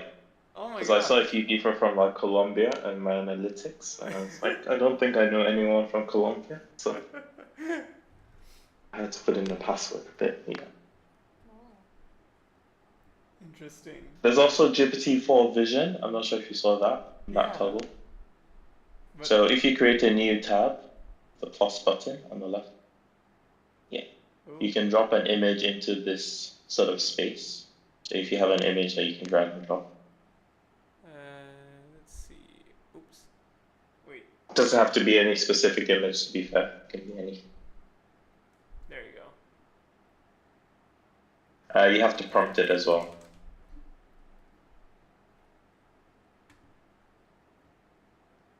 Oops. Let me get another image. Ah, okay.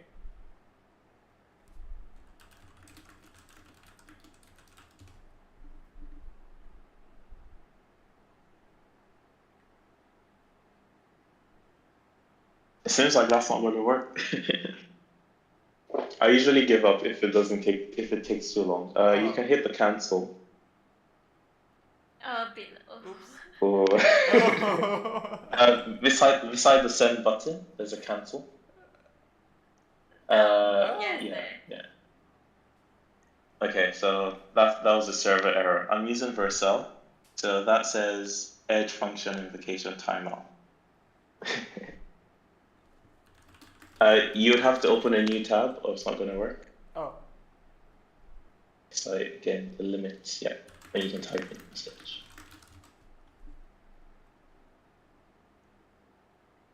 It's not working as I intended, actually. Ooh. Oh, that means I can use this. This is good. Ooh, that's so cool. Are you able to generate images with it as well?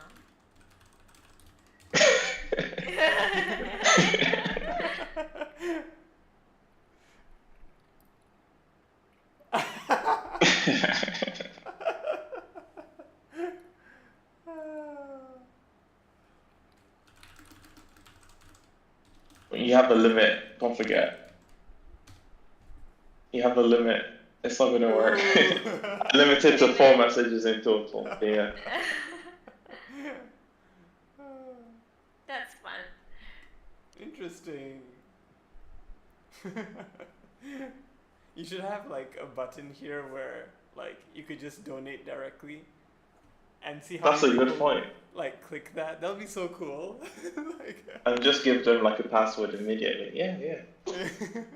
I mean, this is sort of like my personal website, so I wasn't thinking I should be using it for I don't know, for making money, I suppose. Mm. Well, that's a good point. There's another guy in this server. His name is Joe.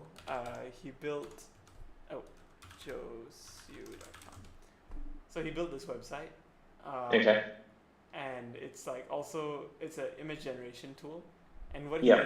what he did with it was he's actually running it on his own PC, like at home. Yeah. Yeah. So he saves on the stability and Cost. yeah, the costs. That's really cool. Yeah, he's a How much does he charge? I'm curious. Pricing. Oh, okay.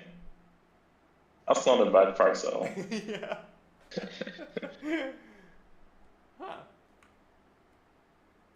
Oh wow, even the signing in Google. Yeah, I haven't actually tried it yet, but interesting.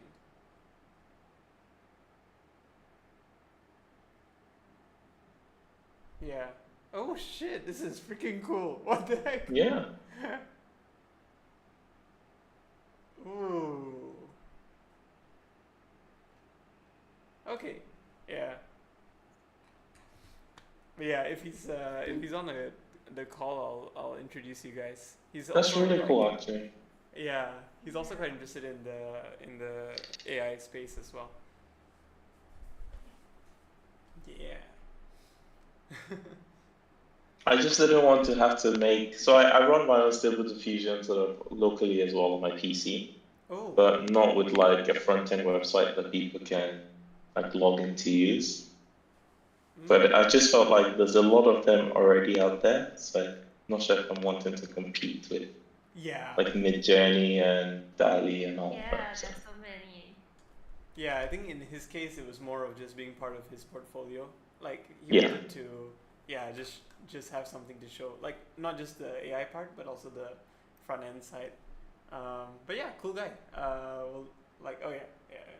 So we'll introduce you guys next time around. Yeah, it's really cool. Yeah. But my goodness, today I'm like honestly quite satisfied with this. But yeah, I think the next thing I'll do is like, let's see, what is the next thing I need to do? I guess put in some of my prompt engineering stuff, like just some of the prompts that I've like found to be helpful for the use cases, and then like, probably I'll do some thinking on like what's next as well. But Okay. such a huge like, oh, and also I'll probably try to study this code and understand some of these terms in more detail. But I think what I'm understanding so far is like, this is how you create a variable in JavaScript. This is how you start running an async function, which from some of the videos I was watching about Node, it's like when you want to balance your, like the way Node works is you're balancing your load across asynchronously rather than like doing one task at a time. Something like that. Do you know the concept of threads? Somewhat from the YouTube videos, but Okay. yeah, I don't fully understand it actually. But I mean, not too dissimilar from what you just said. So Node is a single-threaded application. So it's not like it's using different processing cores to do different things at the same time, but it's sort of like time boxing different processes. So it's like, oh, I've got some space to do something else. I'm going to do this async function. It's like, oh, this async function is busy waiting for a request from the server. That means I have time to go do another thing. And it just sort of like switches between different tasks. Oh. So basically, if I wanted to have another task, what I could do is just like say underneath here, I create another async function. Yeah. And basically, if this one is busy, then it starts doing this one, and then it comes back to this one when this is free. So the only caveat is if you want to make sure that it doesn't wait for this function to finish, you have to get rid of the await. Because once you put in an await, it's always going to wait synchronously. Although if you have it in a different function, I don't think it affects it. But yeah, await is going to basically make it wait, which is not what you would want. So these are not JavaScript. These are Node terms. No, this is built into JavaScript now. It's part of the standard, JavaScript standard, yeah. Okay. So when you're learning JavaScript, you'll actually learn async and await. So actually it might be a good thing for me to just like look up a basic JavaScript course. I don't know, 1 hour, spend some time understanding JavaScript a little bit. Yeah, I mean, I was going to recommend that you go to TypeScript as well, because with TypeScript you get autocomplete. Because I don't think we actually need to do that JSON stringify. The reason the .json didn't work before was because, so if you change that from console.log JSON stringify, if you just replace that with response.json. Oh, okay. Not the console.log, but the JSON, the stringify bit. So if you just get rid of everything here, yeah. Response. Yeah. But response.json in small letters and then open bracket, close bracket. Oh. Okay, so we did get autocomplete there, which is interesting. But yeah, if you run this now, this will work just like the other command would. But TypeScript, it makes it very clear that that response function or that response result has a JSON function attached to it. Whereas in JavaScript, it's not always so clear. Interesting. So, with like, so if I wanted to get TypeScript or install TypeScript, do I need to change a lot of this stuff? No. Oh. Cool. Okay. So TypeScript is only a sort of, I don't know, like wrapper around JavaScript more or less.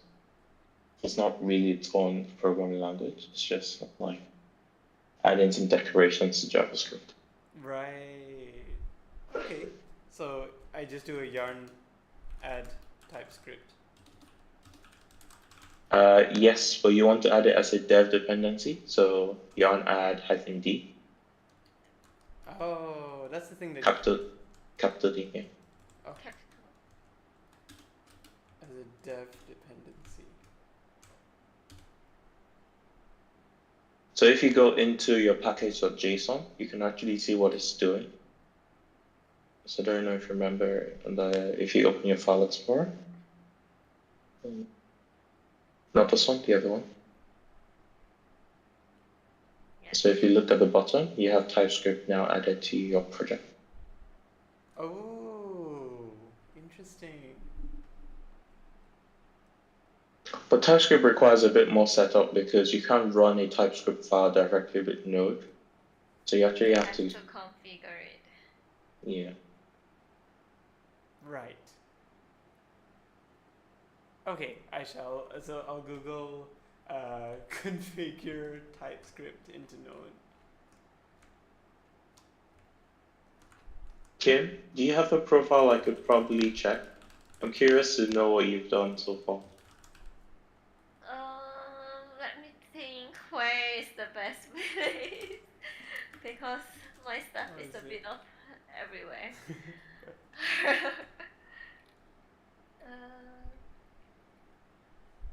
Probably this place. If you go to my read CV, you should have a better idea. You're where? I'll just put the link in the chat. Oh yeah. Oh, read.cv.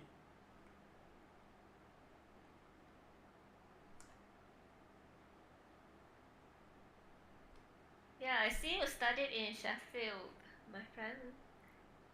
Some of my friends was there. Nice. Oh, you went to? You went to Bar? Yeah. Oh wow. Quite a nice place, very small and chill.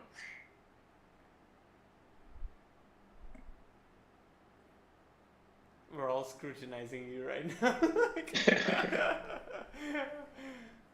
That's cool. This is actually a really cool website too, by the way. Did you build this yourself? This one is free. Okay. Oh. Yeah, I built my website myself. Your website is. Oh yeah. I think it was on there. Yeah. Ooh. Which I haven't really put in effort to put stuff in. Oops. Well, what was your experience at EA like? Yeah, you can read it.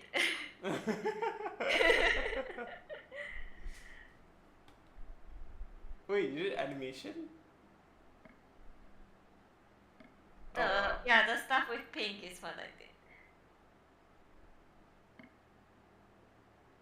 And this is more of the stuff I did in the 1 year time that I was there. It was a 1 year internship? Yes, it's 1 year. Oh, okay. It's paid though. Right. Unlike in Malaysia. Right. Wait, Yomi, did you grow up in the UK as well?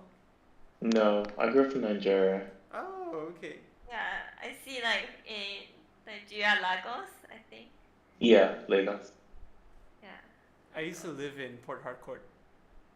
Oh wow. Yeah, for about 4 years. I would fly into Lagos as well, and then Yeah. take the bus to Port Harcourt, or fly from. Wait, I can't remember. Can you Wait, fly? how come? You can fly into Pawtucket, yes. Okay, no. I think what happened was there was this one trip because I was like, Not international. oh no. Oh Sorry, go on. yeah. No, there was this one trip. I think the plane from Lagos to Port Harcourt got cancelled, so then we had to take a Okay. bus. To Okay. Port. So I remember that like distinctly because I was like 4 years old until I was Okay. 8. So it's like I was super young at the time. But yeah, I think we would fly into Lagos and then take another flight to Port Harcourt. Yeah. What brought you to Pawtucket? Oh, my dad was working in oil and gas, and then he had a job. Okay, makes sense. Yeah. Yeah. Okay. Oh, okay, that makes sense. I was also wondering from Miri all the way there. To be fair, I knew the answer already because that's where like all I mean, the that's- oil ports are. Yeah. Yeah. So there's always loads of people knowing that. I I just think- wanted to ask. I think that's the only thing that they have in Port Harcourt. Like, I mean, the only big industry, right? Because like, and I guess the logistics, like shipping, right? Yeah. Interesting. So I you have were a friend you were in from Lagos until like, until uni, basically. Yeah. Oh, okay. Are you planning to stay in the UK in long term or heading back? Long term, yes. Cool.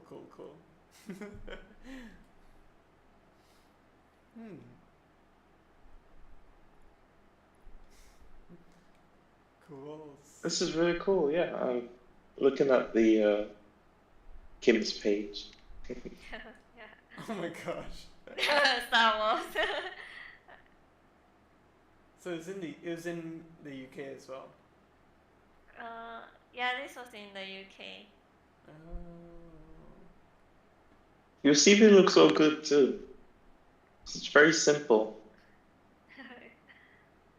Yeah, going This for simple. How did you build this? I really in view. Ah. Ooh, Yeah. nice. Yeah. Oh wait, so I'm curious, Kim. You seem to have a lot of like actual programming like knowledge, Yeah, but Um, I don't. but you're doing like UX work, which I presume is a lot less like actual hands-on on the programming side of things. Yeah. I think Any what reason why? Yeah.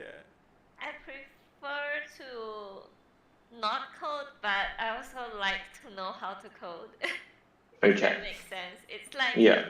you have to know how your thing is made, and then you design like knowing how it is made. Yeah.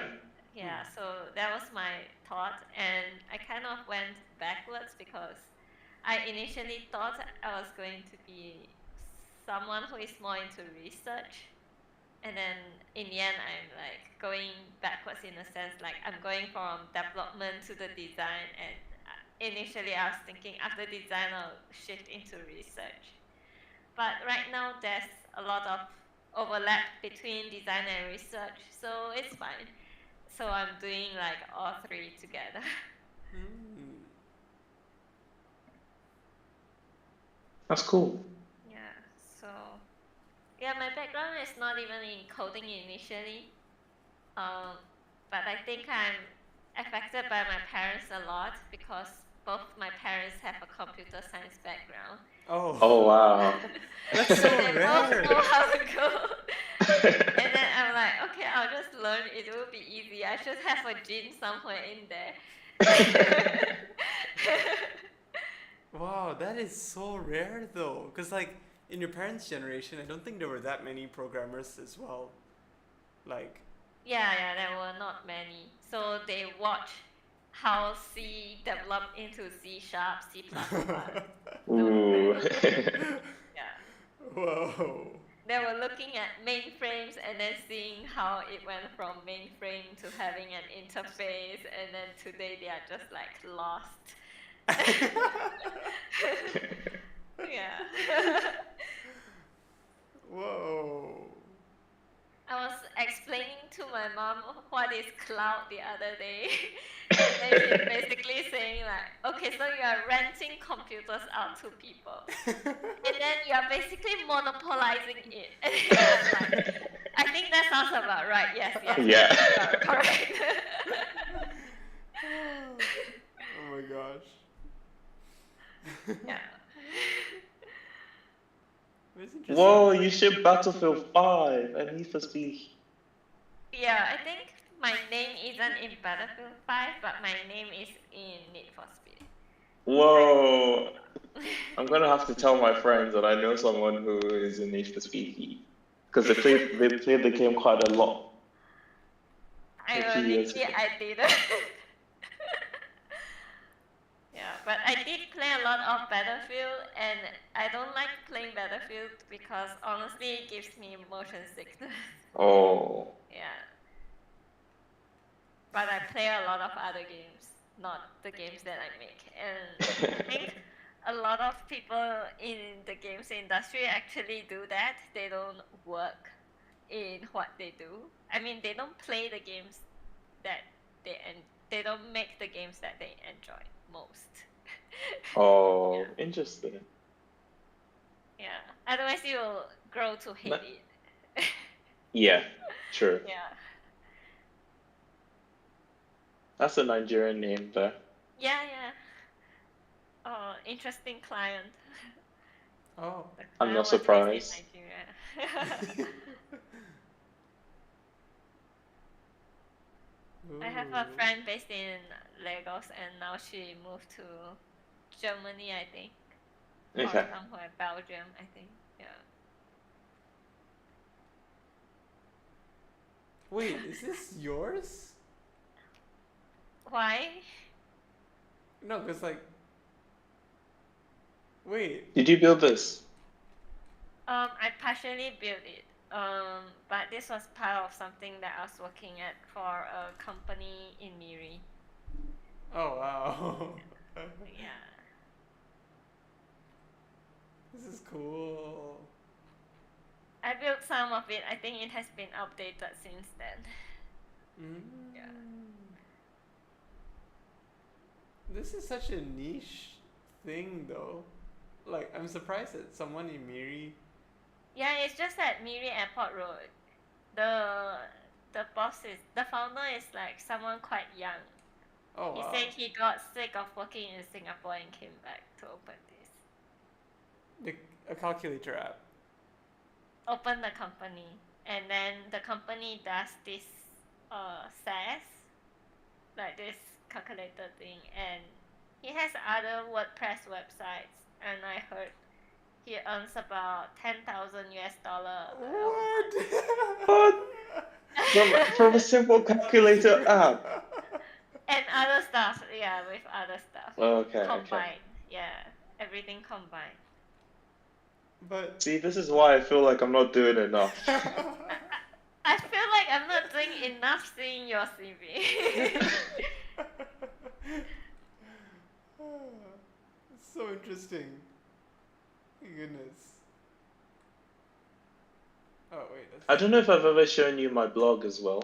There's cool stuff on there too. Oh wait. I think I saw it earlier. By just searching your name. Oh, okay. Yeah. Yeah, I saw your blog, yomis.blog. Oh. Okay, don't go to everything, please.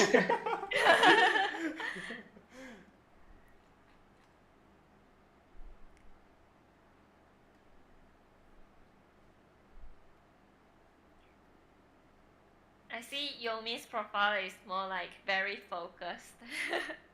Focus, interesting. Mine Why is is it- like everywhere.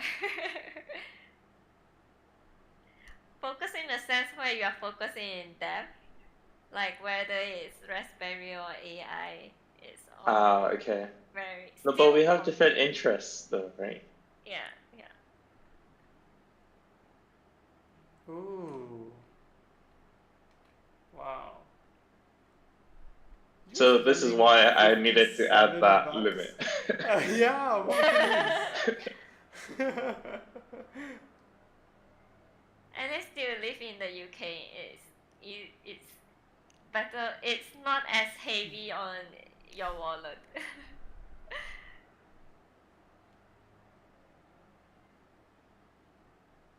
But yeah, I basically built what you're trying to build at the moment, and this is why I'm able to like help out, which is It's so cool. You have a lot of time building stuff.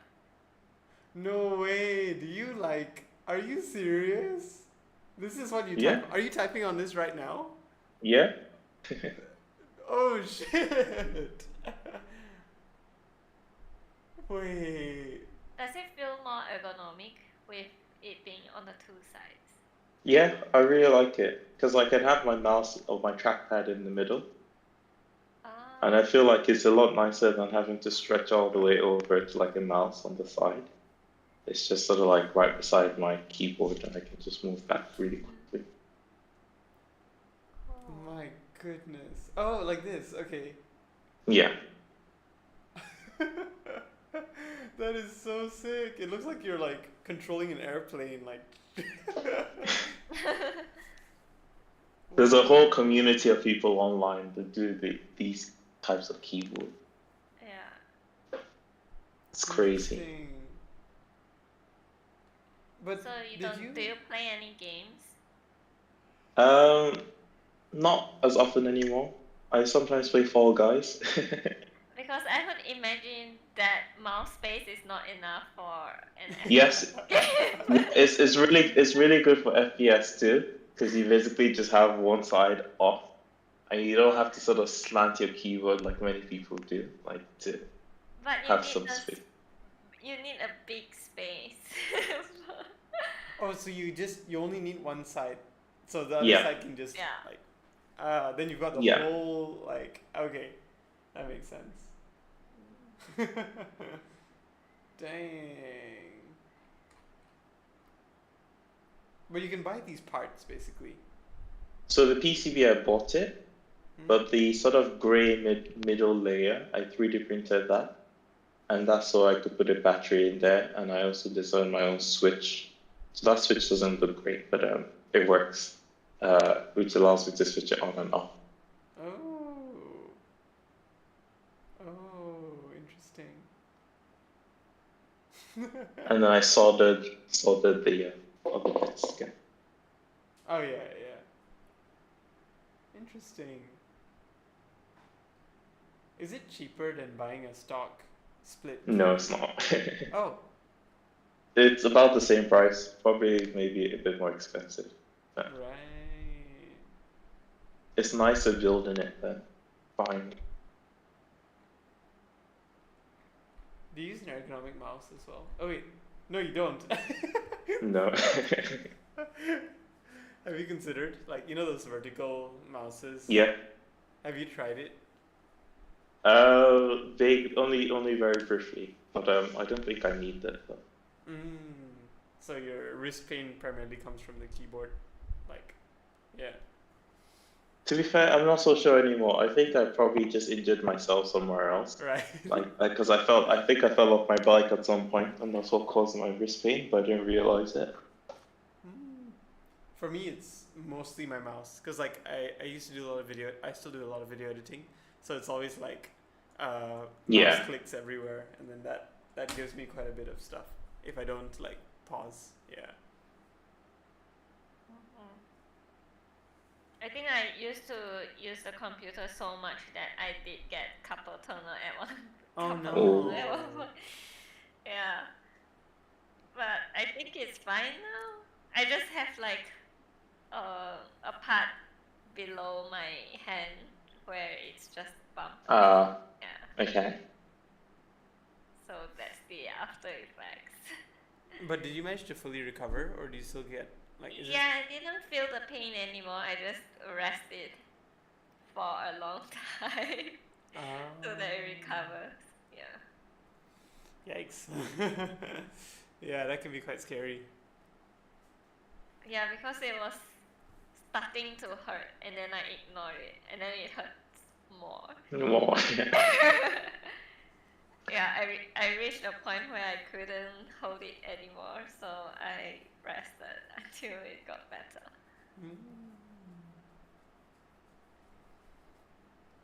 But man, like all of this, like all of these projects are stuff that you do like in your free time, like outside of No, work. so that one was uni. I needed to do it for uni, but I was like, I can put it up on my blog as well. But the rest of them are actually like free time. Yeah. Right. How long Stuff did this from take my you? uni is separate. I think I did this in one weekend to get like an MVP out because it was like a Friday or Thursday that OpenAI released the API. So I was like, oh, I know what I'm going to do this weekend. Holy shit. So you did the whole thing in a weekend. Just the MVP though.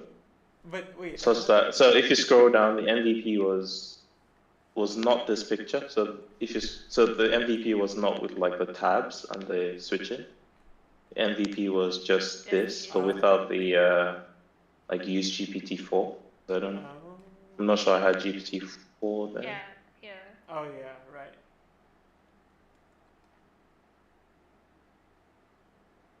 Right.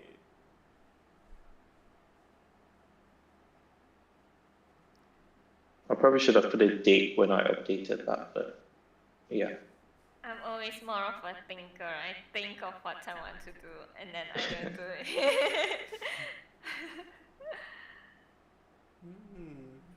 I mean, there's 5 more days for the challenge, so you can always like pick a project and join me. ChatGPT. I don't have money to put anything in.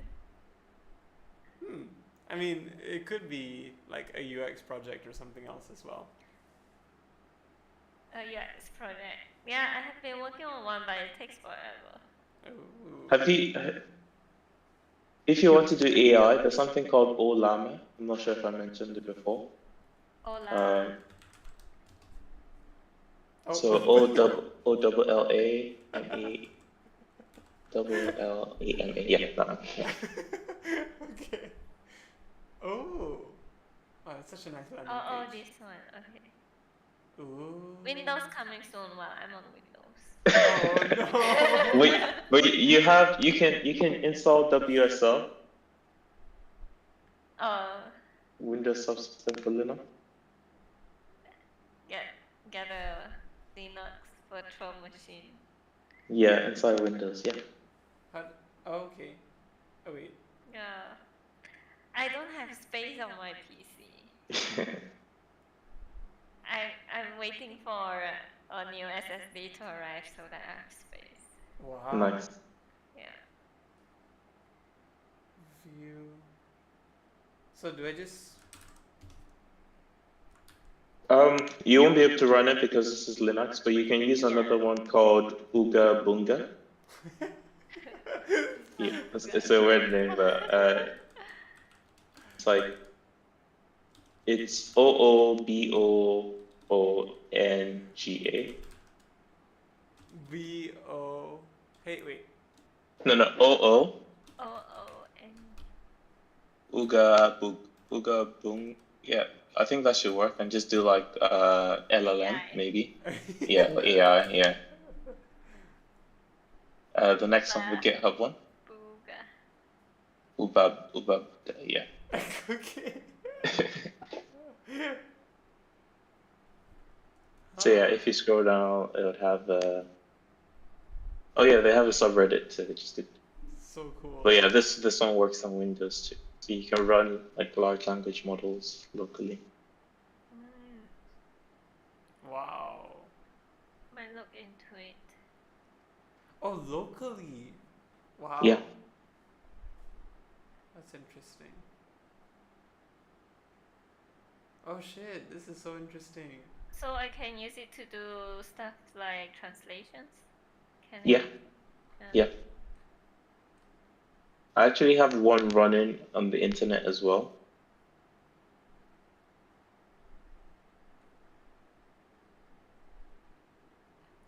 So I wouldn't try and look at the code to see what it's doing. I would just follow the instructions. So if you Yeah. scroll down, there will be instructions I'm just trying and to what figure to out how do. to install it. No, yeah, that's what I'm saying. You shouldn't. Yeah, so if you follow the instructions here, it'll be like how to install. Oh, okay. Yeah. I want to see how to train the model. Downloading models. Cool. How to get a custom model? It doesn't say.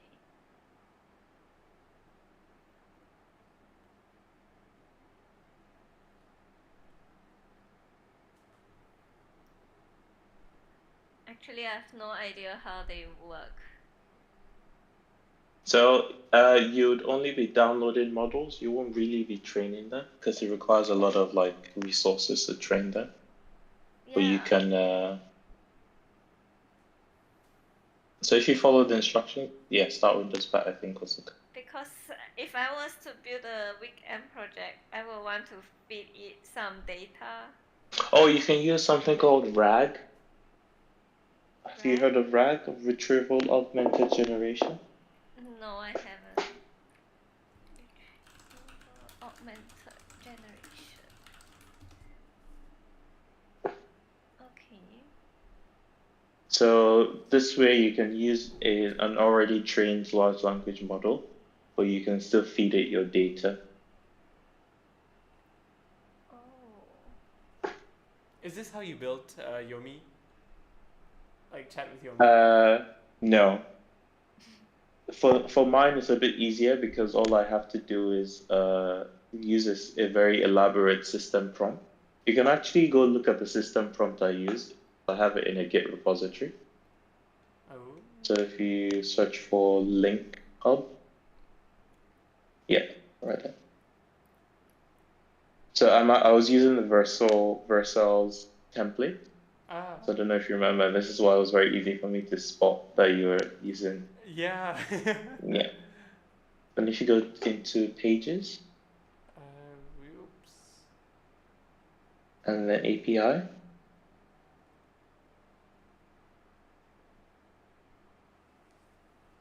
Wow.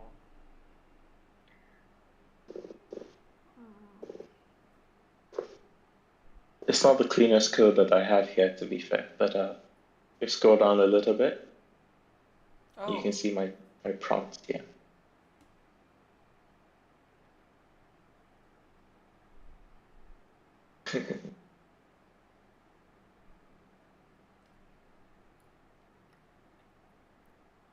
Oh, okay. So this is how you. So this is actually all that it knows about you. Yeah. Interesting.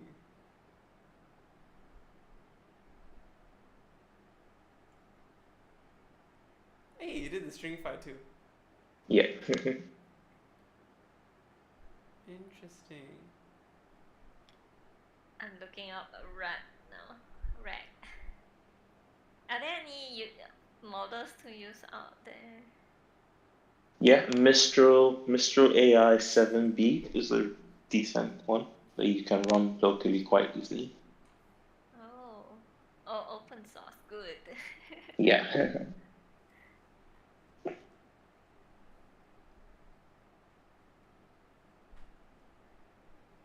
Oh shit, yeah, that's what I thought it did. Interesting. Hmm.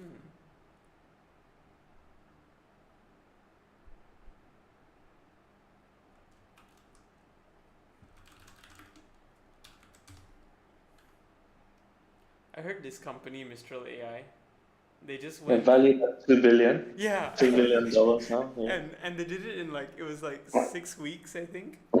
Yeah. That's And so their great. Twitter page, they're basically just posting like torrent links to their new models on their Twitter. Oh wait, what? And people are always sort of like, this is how you do a company right, an open source company right. Oh.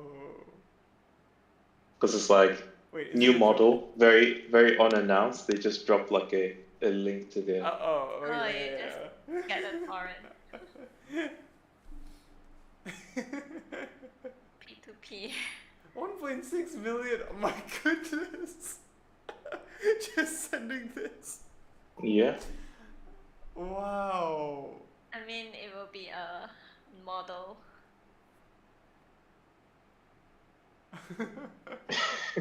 Exactly, I would agree. There's no link about the documentation, like what release it contains. Yes, nothing. Oh my gosh. How much space do I need to use it? I think you need maybe at least 8 gigs of space. 8 gigabyte isn't so bad. Okay, I can afford 8 gigabytes.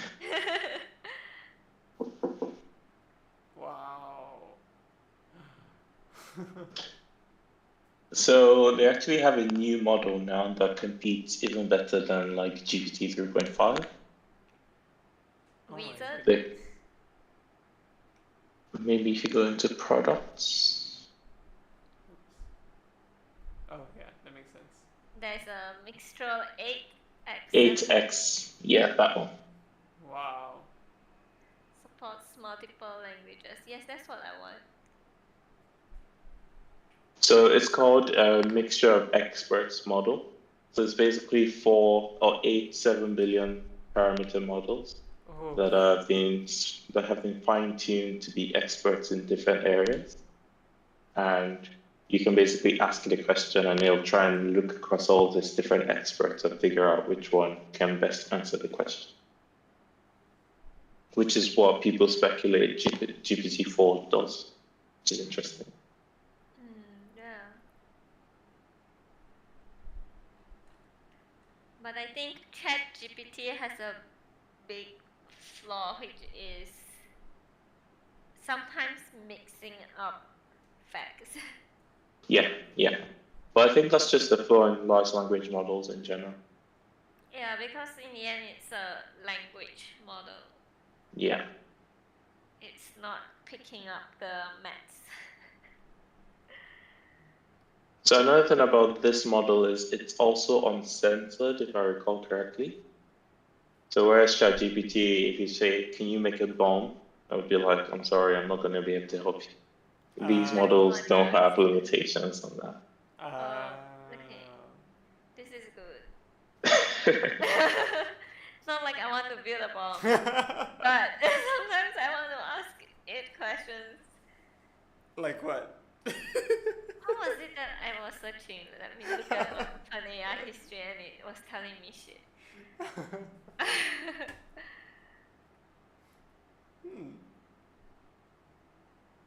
But I don't know if you've ever just been to like the models tab in Hugging Face. You see all the new models. Yeah. Oh, okay, I remember now. I was asking OpenAI to do fortune telling. Yeah, and then it was saying like, this is just a superstition, blah blah blah blah.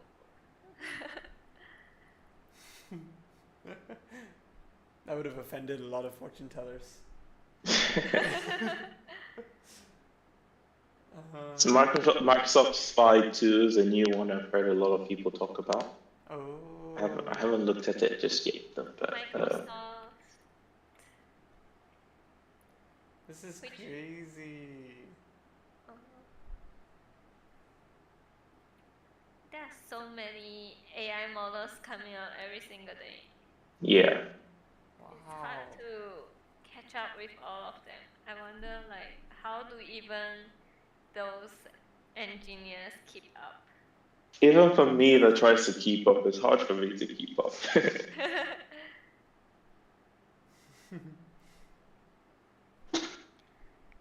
So does Microsoft One do maths, do physics? I don't remember what its specialty is. I know it's supposed to be a really small but powerful model.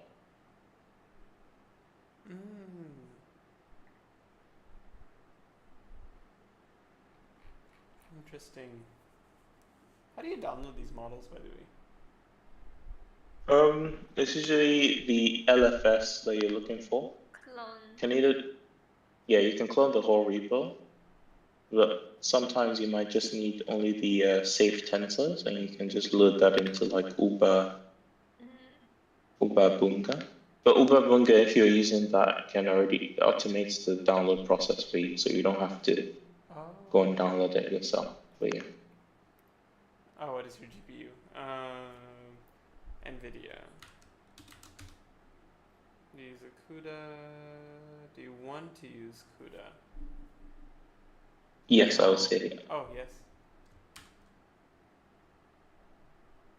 Oh, wait, sorry. Do you want to use CUDA 11.8 instead of 12.1? Only choose this option. Oh, no, I've got Oh, no, yeah. Whatever. That's a very weird question. I feel like it should be worded the other way around. Oh, wait.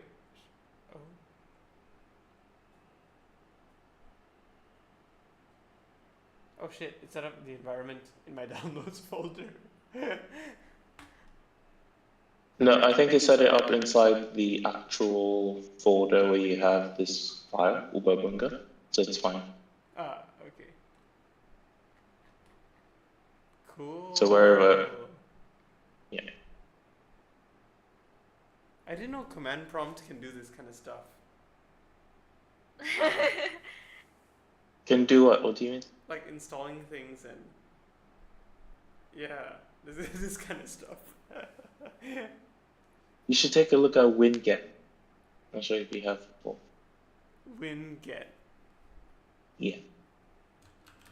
If you're ever trying to install, it's built into Windows, but I think it's better if you just look it up online. Oh, okay. Oops.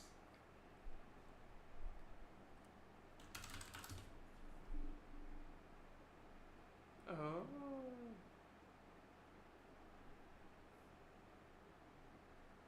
So it's a package manager for Windows, and basically you can install a whole bunch of things without having to like go to their website. So like if you're installing Node, for example, you don't have to go get the Node installer. You can just use WinGet install Node.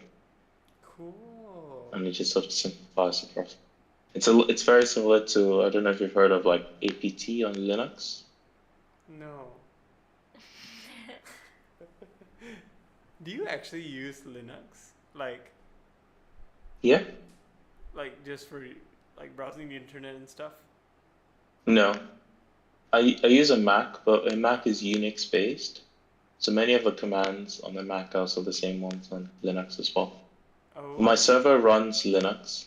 So if I was doing anything on my server, I would SSH into it and run commands like that. Huh. Yeah, I was previously using a Linux server as well. Interesting. So I'm familiar with the sudo apt commands.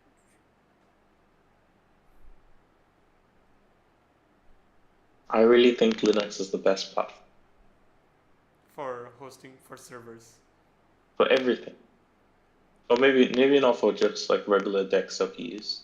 I think macOS is alright, Windows is alright too, but if you're doing anything that relates to coding, I really think it's much better to be on like a Unix-based system. So Unix-based meaning like, I don't know if you've heard of the whole Unix family, but like FreeBSD, Linux, macOS. I grew up with Windows, so I have a bias. I mean, I grew up with Windows as well for the most part, but I saw a different light. I tried using Linux before, and then I'm so not used to it. It's just not used to it. I could say it's not like I don't like it. I think it's powerful. It's just not used to it. I mean, I get that. I still use Windows because most games are on Windows, but I run my Windows in a virtual machine. So I get the best of both worlds. I have Linux in a virtual machine. Okay, that's good. Can you run like VS Code, for example, on Linux? Yeah. Yeah. Oh, so you could actually do like all this stuff that you do on, like you could run Copilot and yeah. Yeah. Oh, so why doesn't everyone use Linux on their home PCs?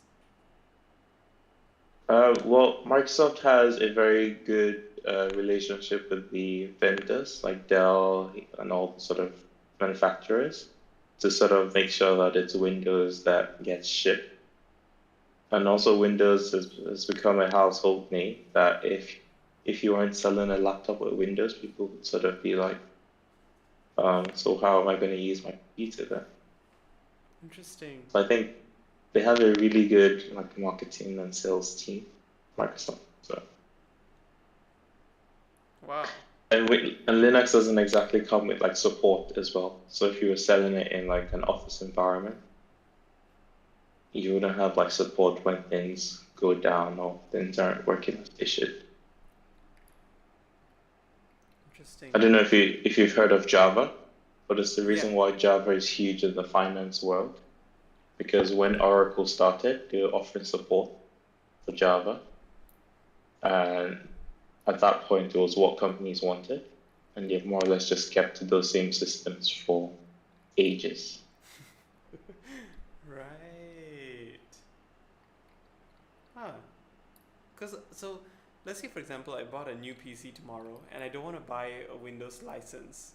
Could I just install Linux for free on it and then, like, Y-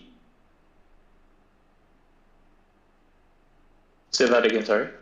could I just install like Linux on it and then just use it for free, basically? Yeah, yeah. Oh, Open source. huh. And since it's open source, I could even change the UIs and make it look like Windows if I wanted to. I didn't hear what you said, like, since it's open source. Oh, Yeah. strange. Why am I cutting out? But yeah, since it's open source, then I could probably just change the UIs and stuff if I wanted to. Yeah. So some distros, if you go to Linux Mint, or if you go to Manjaro, Manjaro Linux, and then just go to the home page. Wow. Okay, this is more different than I remember, but yeah, you can choose multiple Whoa. interfaces for your desktop. What? Oh my gosh. Interesting. So if you click on Get Manjaro, you can choose anyone. Doesn't matter. Yeah. So you have these options. So the three main options are those first three, but you can also choose a whole bunch of other options below that too. My goodness. And it more or less completely changes the way your desktop view is on Linux.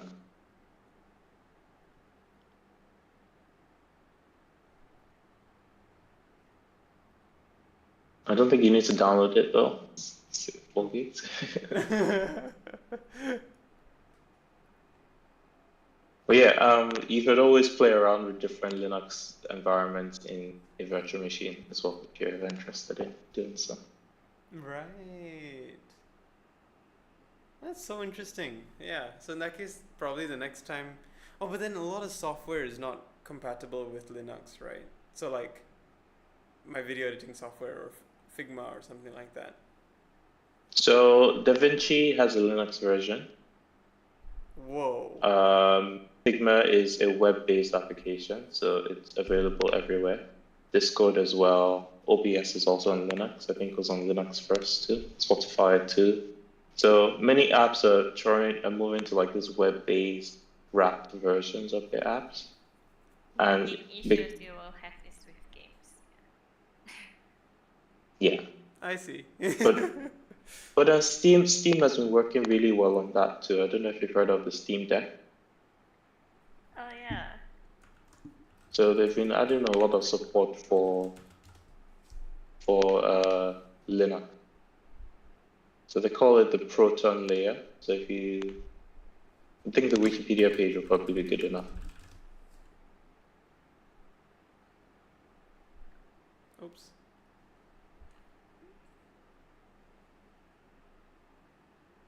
Maybe Control F for Proton might help.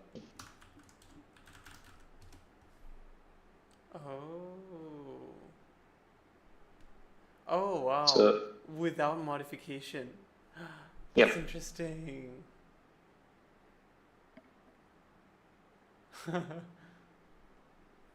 There's still a number of games that won't work on Linux because of anti-cheat, but there are also many that work now. That's so cool. Okay, if I'm setting up an office and I'm getting PCs for the team, I'm gonna install Linux for everyone. I don't think it. I'm not sure if your employees might.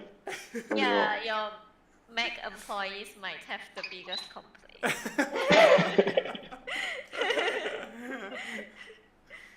Oh my god, but it's so interesting. Like, there's this whole world of like interesting things going on, which, yeah, most people don't see. Unlock a new space. Yeah. It's like my YouTube algorithm is gonna change for the next few weeks. It's like, what's this? Ooh. But yeah, super interesting.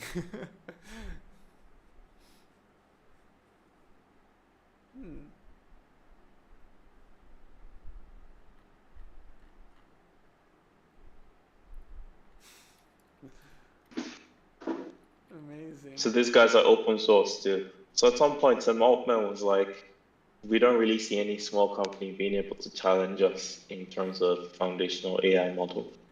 So if I saw a video about people saying, Sam Altman, I think you might have to sort of reconsider what you said a couple months ago. Because these guys are definitely doing it. Dang. Let me see if my installation was successful. Have you tried using Mistral already? Yeah, it's running. Yeah, I run, so I have one on the internet. Siri started talking randomly. Yeah. So you can go to that link in your browser. You can do a control click. Yeah. Sorry.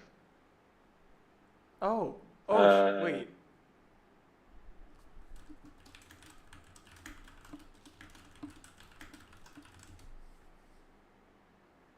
So, yeah, okay, so yeah, you don't have any models installed now, that's why.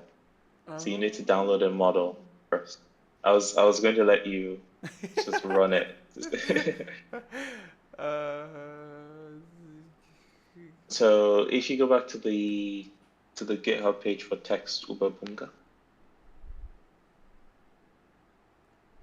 Oh wait. Okay, never mind. Wait, yeah. Yeah, that one. Yeah. And if you scroll down here, sweet. So downloading models. Ooh. Oh. So you can download those models yourself from Hugging Face, but there's also a Python script that you can run, download models too. So if you run Python, no, the one just below, Python download model help. So we can see what we're actually doing before we go ahead and start. Also, I'm pretty sure it's very late for you now, right? Oh, only 1 a.m. Yeah, it's only 1 a.m. I think you should open a new tab so we can leave this running. Oh. And if you go into, you have to go into your downloads directory where you just came from. Right. You can do a Control C.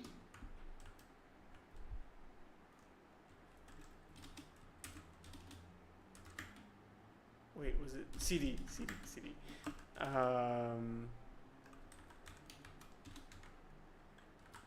You can just go to CD downloads. You don't have to start from the root directory. Yeah, and then hit tab. Okay, well, it doesn't matter in PowerShell, but So when you do a CD, and then you do a space, if you hit tab, it'll show you all the sort of possible suggestions. Wait. Wait. Oh. So if you start typing where you're trying to get to, so in this case, we're typing text Uber. So if you just get rid of all this extra string bit, yeah. And text.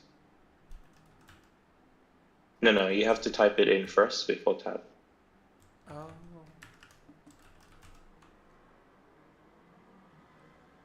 See, so it auto-completes. Sorry. I'm so amazed. Wait, whoa. Kim, what did you say? Oh yeah, Yomi, I was wondering what's the difference between Gradio and Uga Booga? Yeah, so Gradio is just a framework for building UIs. It's just like, think of it like a Vue.js more or less. Okay. And Uber Bunga is the actual sort of LLM bit, but it's using Gradio to sort of build its UI. So anything that uses Gradio would have like the same general UI. Oh, okay. Thanks. I'm trying to learn so many terms suddenly. Ashwin, are you still playing around with it? So cool. Oh yeah. You want to go into the text generation web UI main folder again, because it's the same folder inside the same folder. Oh. It does. CD.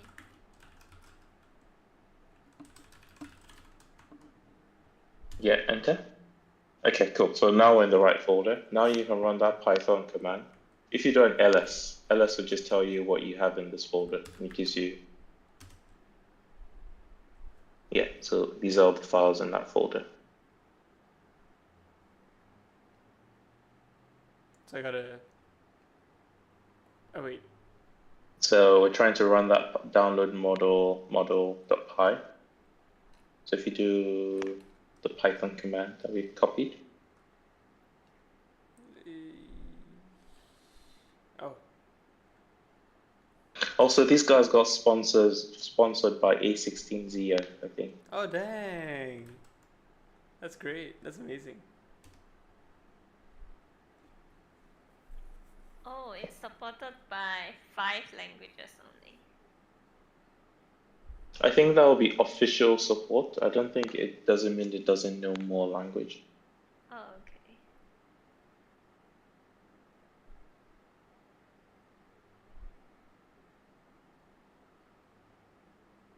So let's see what that first command was to download an actual, or maybe if you just do Python download model.py. Oh, right.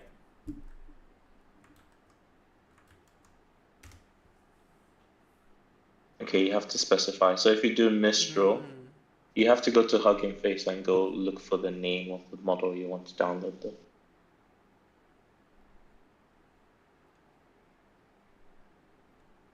So I think that, no, not this one. You can't run this one locally, that much I'm sure of. You can do instruct 7b instruct 0.2. Yeah, so if you copy, yeah. To be fair, actually, let's go use the open Orca. So if you go back, oh wait, the block usually has a good one. Oh, your stream has just suddenly become like blurry. Really bad, yeah. Oh. 1 second.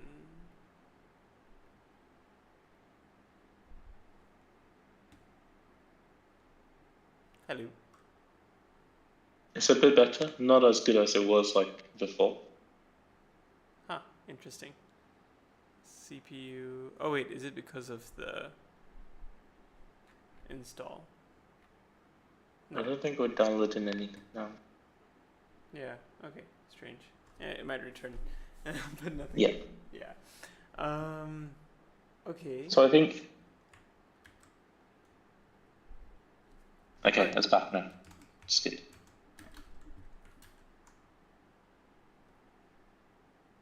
Yep. Ooh, this UI is so cool. Really? I think it's kind of basic. I think it's the opposite of amazing.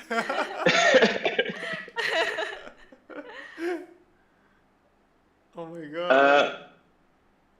Sorry, I think you should cancel this actually. Oh shit. So we don't want this one. I don't know how much VRAM your GPU has as well. Do you know? 16. Oh wait, 8 gigs. 8 gigs of VRAM. Okay. 7 billion. Okay, I think we can run 7 billion in 8 gigs. But if you want to wait for this, I think we can just, if you cancel this, let's get a slightly smaller one. So if you do Control C on the one that you're currently downloading. Oh yeah.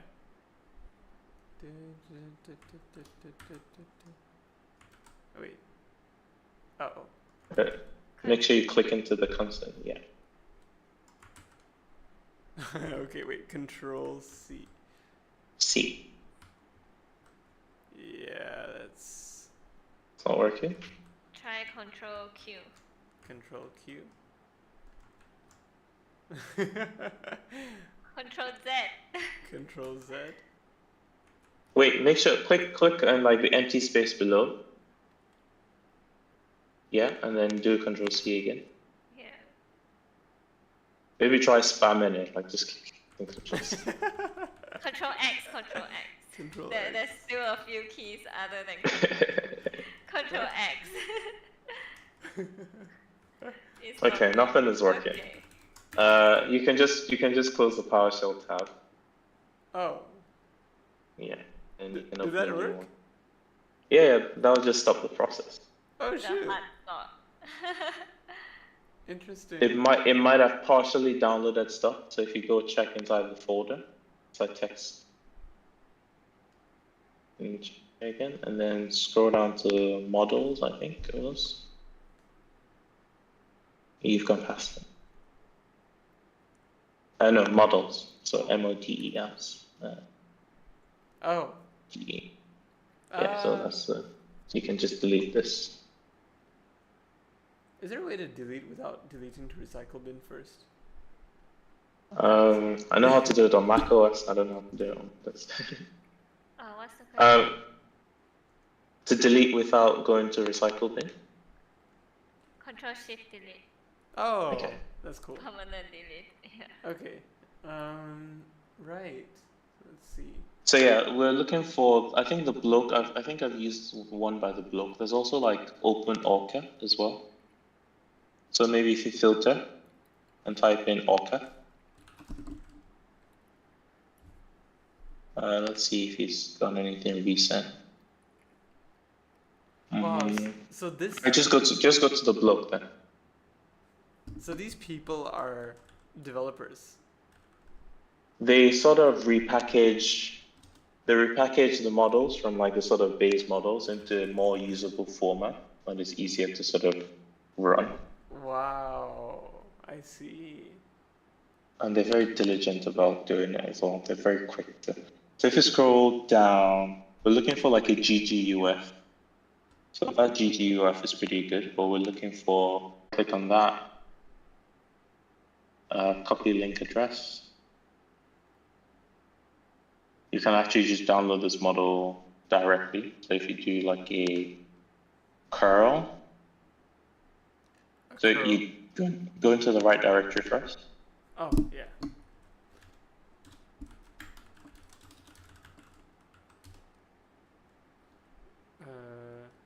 So what was it called? Text. Oh wait. Text. Shoot. Text. Take your time.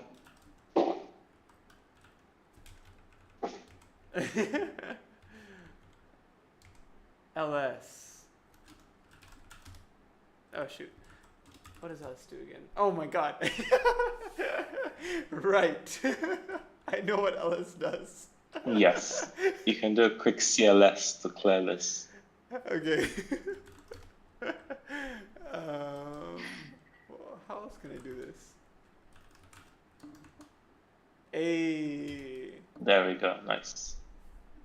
And then I gotta do that again. You can do an LS to quickly check where you're going to. It's fine. Okay, yeah. Okay. Now we know we're in the right place. So if you go into models, CD models. Now you can do a curl. Like curl, like CURL. I forget that. It's not always very clear. Right. Then yeah, GGUF. Oh no, put the link in there. Oh, okay. That's right. Yeah. Oops. Yeah, and then just hit enter.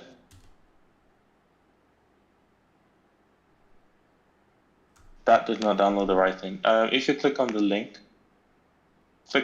that we just clicked on. Actually, I forget that you can just click download it manually. So rather than doing what I just told you to do, just click on the actual button. Yeah, and then click on download over there.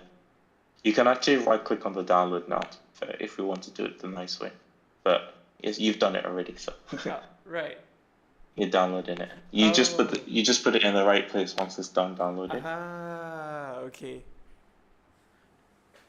So by using curl, you can just download it directly into wherever you want it to be. Interesting. So why didn't that work? So the link we had was a link to this page. So what it was doing was downloading the HTML on this page. Yeah. And how did you know that so quickly? Like you saw the HTML code? Yeah. Wow. Oh yeah, okay, actually SVG stuff, opacity, right, okay. And if you're actually downloading something, so you can actually try it now. So if you copy that link, it will just cancel the download once we're running it. But if you go and highlight the download button again, if you have to copy.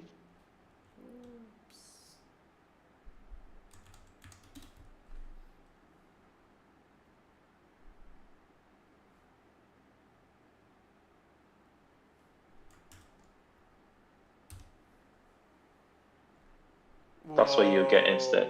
Yeah. Okay.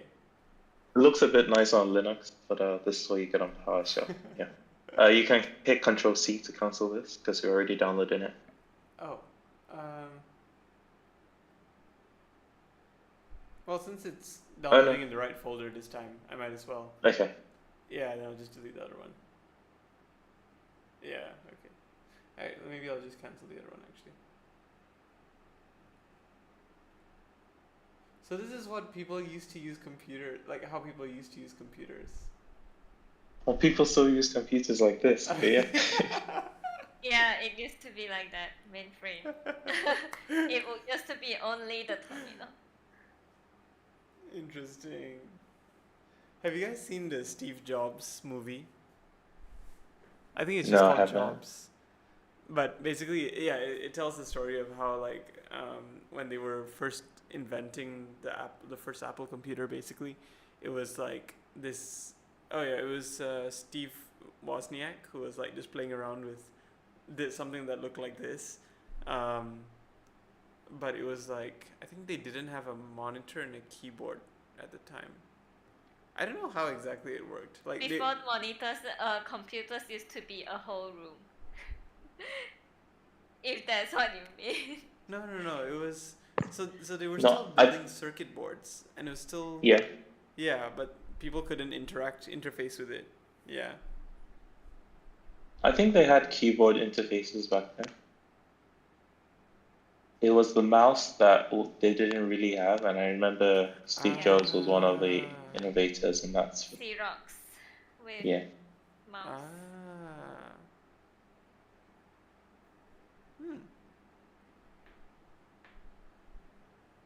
Then there was also like a touchscreen innovation with like a finger. And I think that involves Xerox as well too. Wait, Xerox? Yeah. Yeah. Who is that? Xerox, a different company. How were they involved? You might know more about They do them. printers.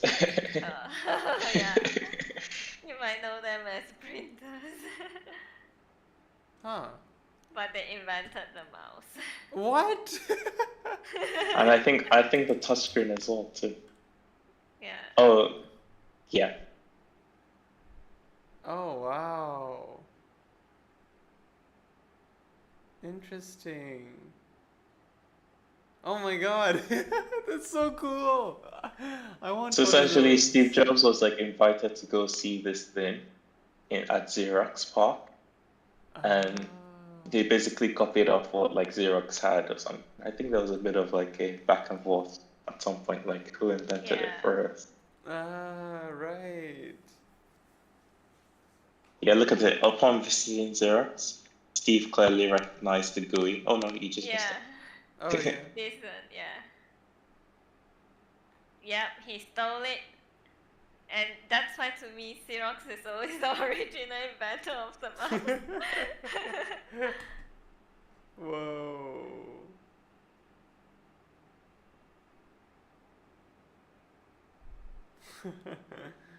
Interesting. There's a lot of history behind the computer. Actually, we interface with computers with like, this kind of thing right now. Oh, I guess this is the stuff that you studied in university, right? Oh yeah, true. Yeah. Yeah. Kim. Because Yeah. human computer interfaces, right? That's literally like your degree name. Oh, yeah, but we don't study into this. But I've always wondered, is there a better way to interact with computers if not like with the technology that we have today, right? Other than touchscreen and stuff, but like, modern interfaces and stuff. Yeah. There are stuff like brain computer interface, which is wearing something on your head and it sends all those brain waves. I heard that's been getting better now, right? Yeah, Yep. apparently Japan made something that they can now draw what you are thinking of, so it's like drawing a mental image out. Dang. They have these generative AI apps now where you can sketch something and then it generates images as you sketch things. Yeah, so instead of that, you think of something and then it draws for you. Yeah, that's crazy. Huh. Do you think you would be like starting to design UX for like Apple Vision Pro and apps on those kinds of like wearable tech devices soon? I'm not sure. I've only designed one which is like smartwatch. Oh, wow. Yeah. Yeah, it's quite interesting. Like, it's a different world. Like, I think they were looking at like the AI pin as well. What company makes that? Oh yeah, Humane. Humane. Yeah, it's an interesting idea. Of like, yeah. Oh, nice website too. But yeah, like what the future of like, yeah. Yeah, this kind of tangible interfaces. Something you can touch. It's just in the end like something you can touch. I'm not so sure how practical this pin is though. Yeah. I mean, these days there's a lot of digitalization, and if you think deeper about it, you will question why. Like in Malaysia, we have these driving licenses which are digital now. It's like why? Because if your battery dies, or the network is down, or the server is down, or whatever reason you don't have access to it, it's pretty much game over. I got to learn that in Germany, when you have like an official document, you're not supposed to laminate it, and it's Really? considered like illegal. Yeah. and I was like really surprised. What if a fire burns it? Oh, actually, I if don't you know. laminate it, it will get burnt too. Never mind. Wait, did you learn that by experience? No. I was just like scrolling on Oh, Instagram, yeah, and I saw or maybe Reddit. I was like, right, it's illegal. It's like, wow. I mean, if you draw on your passport, it's also illegal. Like, even if it's the remaining pages where people Yeah. up it. So I would see it as a similar thing.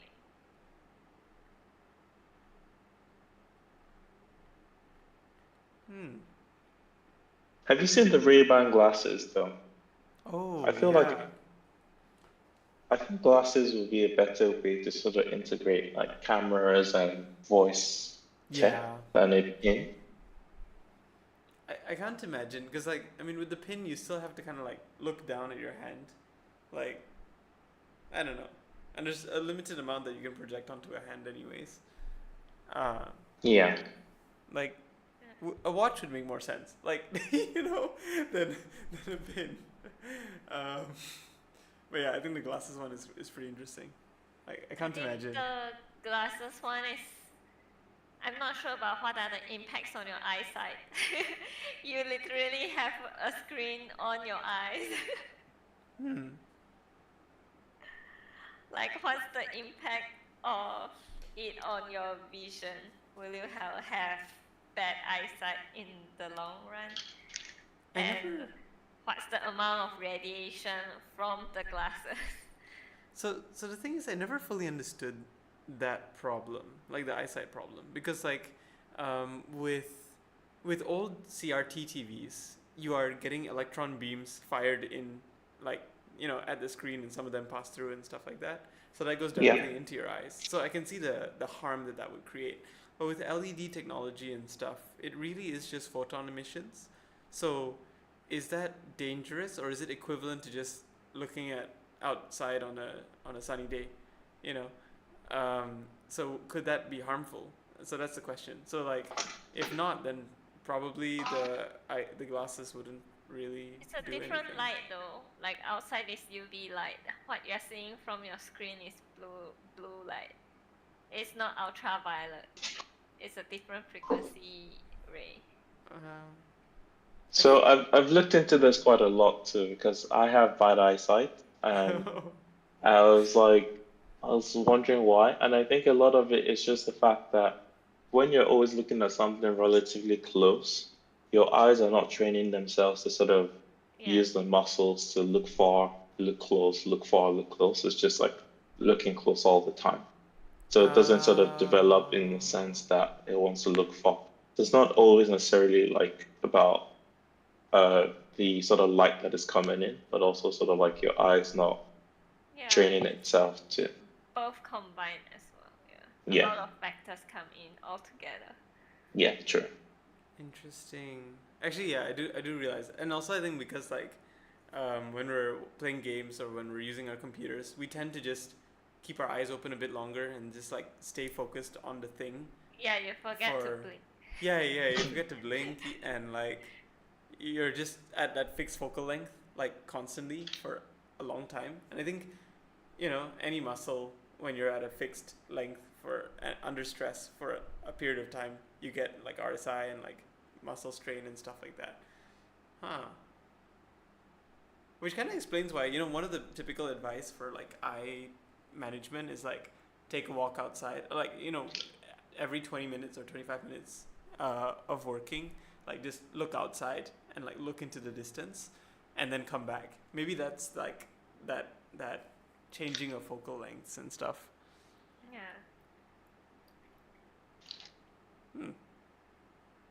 I agree. Have you got to Do you want to check the download? The what? Oh, the download. Yeah. Oh, dang. This is such a cool way to download files, though. Like, I feel like it's taking so long. Yeah. that looks like 1.3 gigs, and it's 4 gigs in total. So we still have some ways Oh to go. yeah. Huh. I almost feel like it was faster in the browser. I'm not sure. Yeah, it definitely felt that way. Like I think we were like, yeah, quite a bit through it. Is that possible? Like, or maybe Chrome optimizes the way the download works or something. Oh, that's one word I hate hearing, optimize. Because I feel like a lot of, sorry, not anything against you, but I hear it a lot online. People are like, oh, maybe this is optimized for this, but I'm like, you're using that word so vaguely. Like, what does optimized mean in this case? Like, who optimizes what? What is being optimized? When nobody knows, they just say optimize, and I'm like, ugh. Like increase the speed, increase. What are we optimizing? Hmm. But yeah, it's quite possible that Chrome optimizes this by parallel streams of downloads. Oh, is that like the multi-threading? No, that's more for processing, right? Oh, wait, Yeah. kind of. But it's not too far off, to be fair.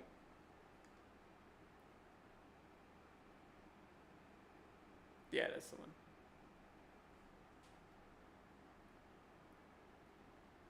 Yeah, I think Chrome is definitely with an estimate of 5 minutes, Yeah. is definitely doing something differently than just the curl down doing.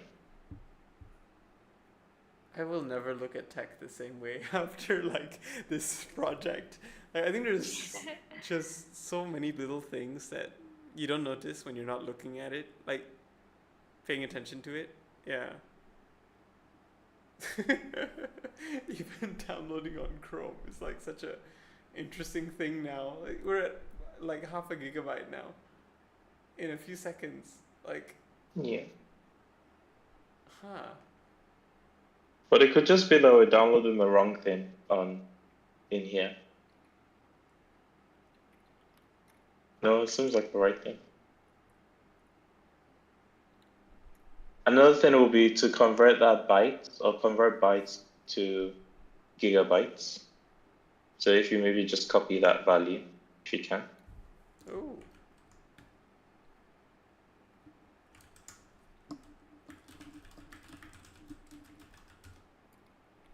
Oh yeah, no, that's correct. Yeah. So Chrome is definitely doing some download optimization. What are you up to today, by the way? Are you working? I'm trying to build a bike computer. Oh, a I what? don't know if you know what bike computers are. Bike computers? The bike computer. Bike. Am I hearing the right bike? Yes, like bicycle computer. Oh, cool. And This? what is But it? but I'm building one from scratch. It's just like a little like navigating device that also like connect to your sensors. So it can keep track of your heart rate, it can show you the map, and show you your elevation. Oh, And I want to then build with one. the handles like measuring your heart rate, is that right? Sometimes it's on the handle, sometimes it could just be another device that uses Bluetooth. Oh, okay. Wow. And you're building this from scratch. Yeah, I want to make it open source and see if I can just start from scratch. So I got like a little display, got my wires, I got a microcontroller. Whoa. Wow. What It's is still that? very optimistic at the moment, but I'm making slow progress. Oh. The thing is, I don't want it to be simple. I think it'll be quite easy to make one like this one, where it just shows you like your speed. But I want it to actually have a map. So I have a GPS module as well. So basically be able to get your GPS coordinates. Then I'll be using something called OpenStreetMaps, if you've heard of them before. Yep, Hmm. yep. It's like open source maps. Wow. And I'll basically be able to get my GPS coordinates based on this map, and then basically have navigation as well. Yeah, we should be. Ooh, this is pretty good. Yeah. And it's free and open source too, which is great. And they have an API. Yeah. Whoa. I think to use an API, you might have to pay for it, or you might have limits on how much you can use. But you can always just download a patch of like array you want to use, and do your own referencing locally. So I wouldn't need internet for my my bike computer. Interesting. This is where we are, by the way. I'm over Kuala here. Lumpur. Yeah, and then Kim is. Actually, where are you, Kim? Are you still? Sorry. Yeah. So Oh wow, Kim that's so is far. There. Yeah. That's you can't get like a bus or anything there, right? You have to. We can only fly. Oh wow. You could swim. There are ferries. I don't think so. That's why the refugees will never get to us. Oh, shit. Those from Mama won't get to us. It's too far. I know someone from my uni. She lived in Brunei, or she lives in Brunei. So it's interesting to nice. see how close it is. Yeah, Brunei is just next door, like 30 minutes. Like, I used to cycle from basically Miri to Brunei. Like, that's the Brunei border. Like, you could literally cycle that distance, and it's like 50k. Yeah. Or less. Yeah. You just go to the border, is it? Yeah, just to the border and then back. Yeah. Oh, nice. Your friend is probably from this place called BSB, Bandar Sri Begawan. Okay. That's like the capital. This is Brunei. So that's a bit further away. Yeah. But yeah, not too far. And then Mount Kinabalu is here. That's like the highest mountain in Southeast Asia, I think. That's cool. Tallest mountain, yeah. Yeah. Where's Penang? Penang is on the other side. over here, Georgetown. that island. No, Everything's you have to actually show super them far away. show him the island and the mainland. Oh yeah. So Penang Oh. It's split into has two this parts. and a little bit of that. Oh wait, yeah, some of this. Oh yeah, this bit. It has it drawn, yeah. Yeah. Interesting. Yeah. They have this funny thing where they have like a fight. Like, no, yeah, what side are you on? like, What side are you from? Yeah. yeah, like which side are you from? Yeah. Penang also has a very strong like startup scene. Yeah. So right now in Malaysia it's like KL Because and Intel Penang. is in Penang. Oh yeah. Actually all the That's AMD, why. Intel, all the big Oh. microchip. Yeah, Right. the semiconductors are there. Yeah. What's powering your PC right now is probably from Penang. Yeah. I think that's why it came to mind, because I wasn't sure why Penang came to mind, but I think it makes sense. Yeah. Yeah, there's a lot of electrical engineers who are hired for those kinds of jobs in Penang. Yeah. Recently, yeah, and then Singapore is right there, so it's like a Yeah. small. Yeah. Have you been? Singapore is so tiny though. I haven't been to Southeast Asia. Oh. Uh, Yeah, Singapore is really tiny. Singapore is almost smaller than Sheffield size. Oh wow.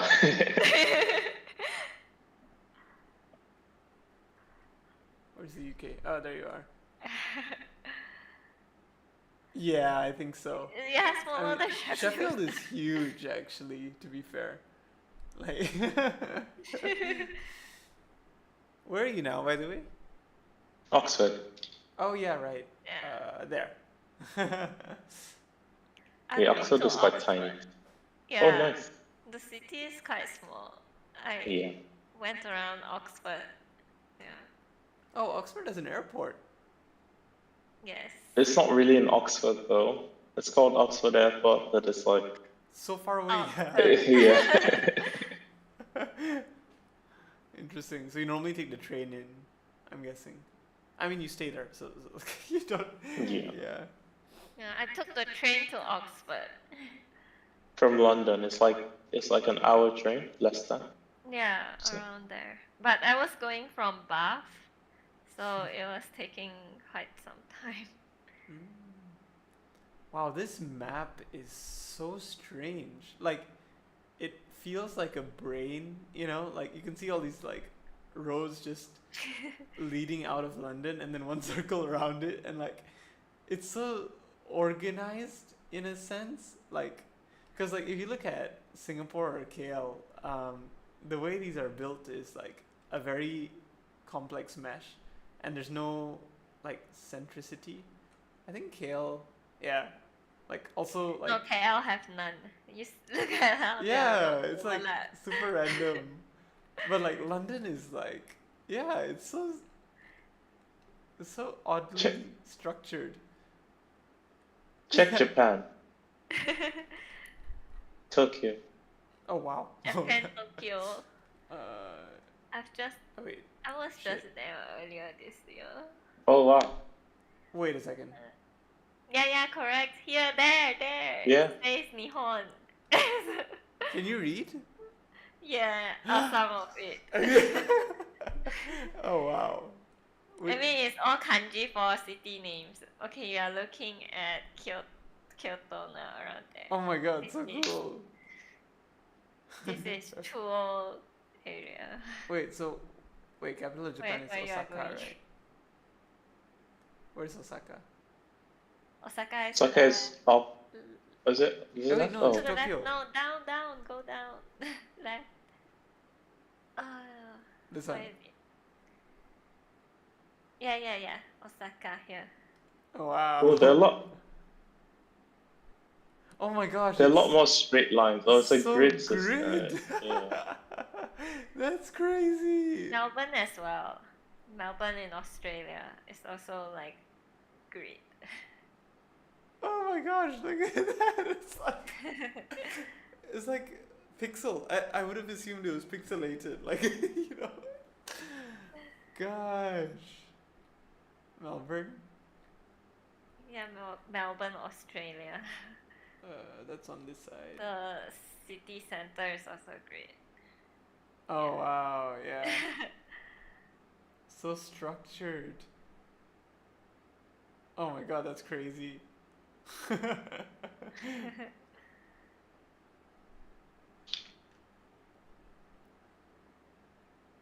Huh.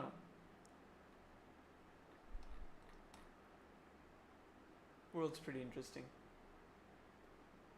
Egypt. Where are you going now? Turkey. I've been to Berlin, like Germany quite often actually. Germany, yeah. Like, yeah. I actually speak German, by the way. Oh. Picked Oh. it I up. know this already because you are from RIT. Oh yeah. Yeah.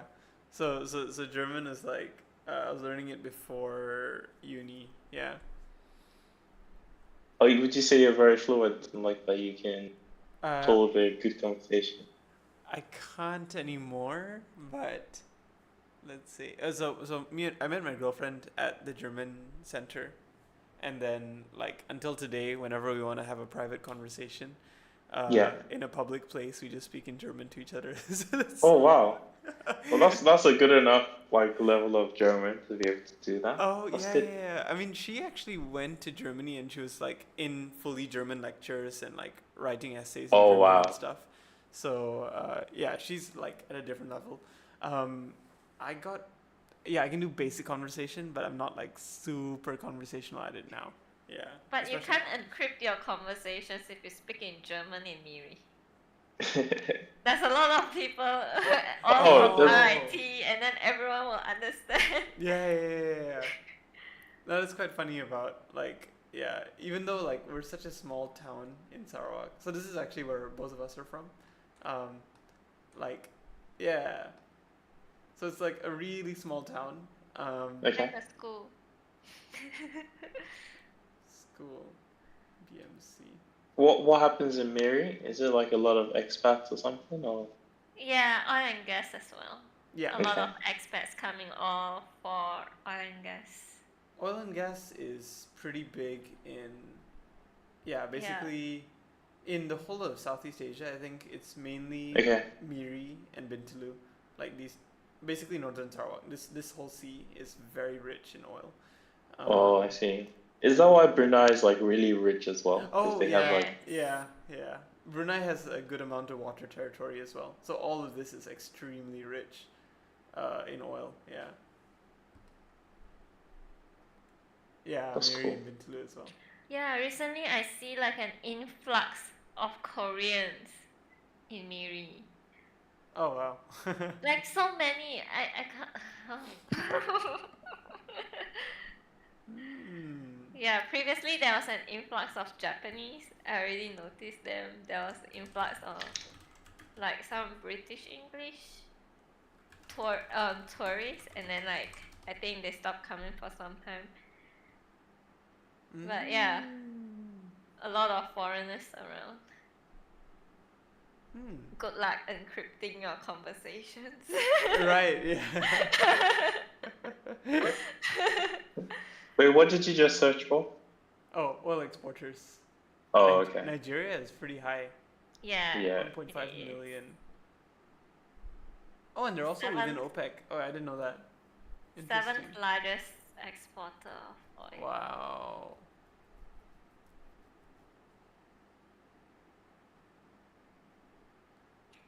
Oh, Netherlands? Oh, that I explains. didn't know that either. Huh. That's Shell HQ. Yeah, it's basically. Oh yeah. Of course there will be oil there. I'm surprised they're still big though. Like I would have assumed that. Yeah. They kind of slowed down over the years. Like the US apparently has found like reserves too. Oh yeah. Yeah. I think because they started doing like what's it called? Fracking. Fracking, yeah. And that was like, it was actually a technology that existed for a long time. It's just too expensive, and then they figured out how to, they figured out how to do it cost effectively as well. Yeah. Huh. It's not good for the environment though. Yeah. A lot of concerns about that. You're basically creating earthquakes. Like, yeah. I think Sarawak is doing something really smart though. Like they are moving our local consumption away from oil and gas. Like by introducing all those hydrogen stuff and renewable sources, and then we sell all the oil and gas. Then we are super rich. Basically locally if no one uses oil and gas, then we can sell all of it. Yeah. I think that's what Norway does too. Yeah. I think we are copying Norway anyway for the sovereign funds and. Oh, some of the interesting. Okay. model. Yeah. Okay. Where is Norway? Yeah, that's it right there. Oslo. Oslo, Norge is what it's. I don't know why the language changed to you, but yeah. Yeah. Interesting. Have you been to Norway? Like any? No. I haven't been, but my dad has. Oh. Actually, both my parents have. Also semi-structured, but not like super structured. Yeah. City. Yeah. Interesting. Oh, so many peaks. Wait, are you on holiday today? Me? Yeah. Yeah. Actually, both of you. Yeah. Every day is holiday for me. Wait, why? Until the new year. Okay. Yeah, because I was unemployed, and I think not yet starting my Oh, new when are you job starting? until the new year. Oh, okay. So So every day is second a Jan is. holiday. I'm enjoying the last of it. Yeah. I see. Okay, that's interesting. Yeah, but I have been so used to not working.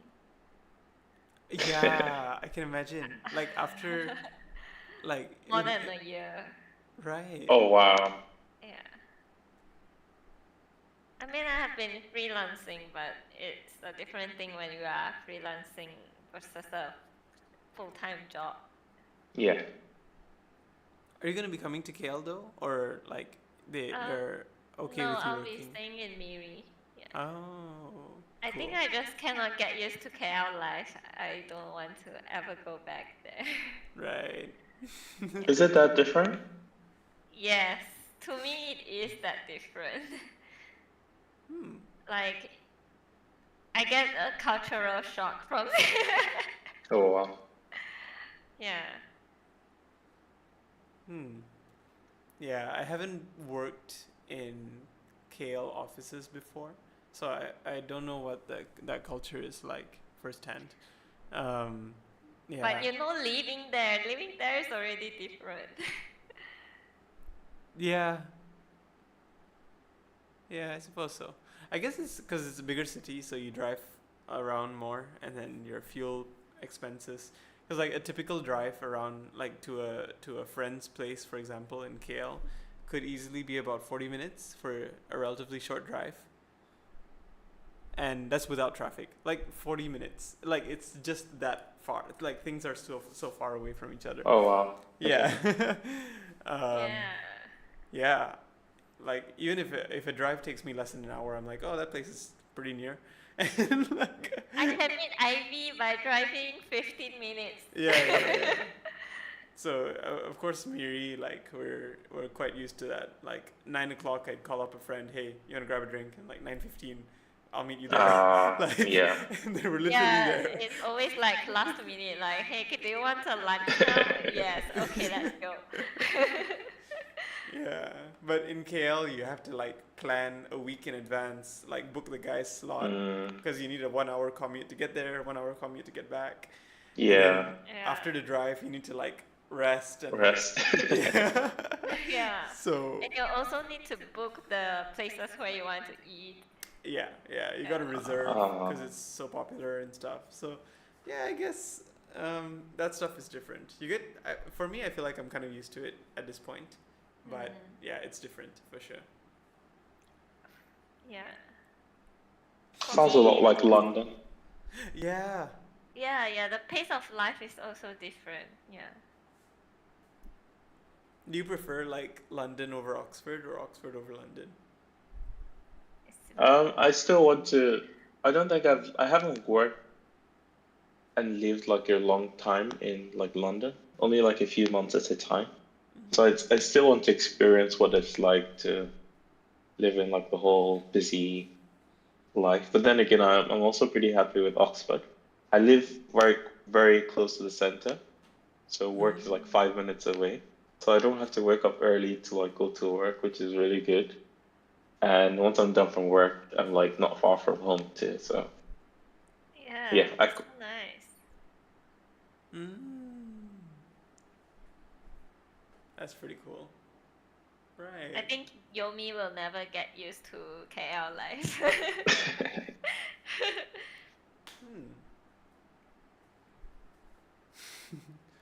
But you should come and visit. Like, yeah, if you are coming down, let me know. I mean, just pay for the flight. Like your accommodation and food will be taken care of. Like, Whoa.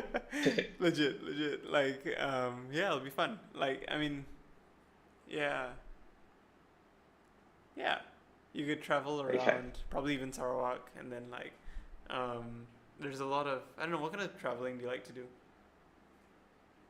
I like taking photos, so anywhere that I can take good photos, I'm happy to go. Oh. There's quite a few places around Seremban. You can take him there. Seremban, really? Yeah, there's those mirror lakes. Yeah. So those are around Seremban, right? I have no clue. I've never been there, but Yeah. Yeah. I mean, There's, I think yeah, generally there's a lot quite of a few like, places. yeah, tropical stuff. Even Batu Caves, people like to go there for photos because of the stairs, the rainbow stairs. Hmm. Yeah, there's a few places. I think a lot of natural stuff, especially in Sarawak. I think I used to enjoy like just going into the forest with a camera sometimes, and then just like taking random pictures of stuff. I think yeah, the rainforests are pretty nice.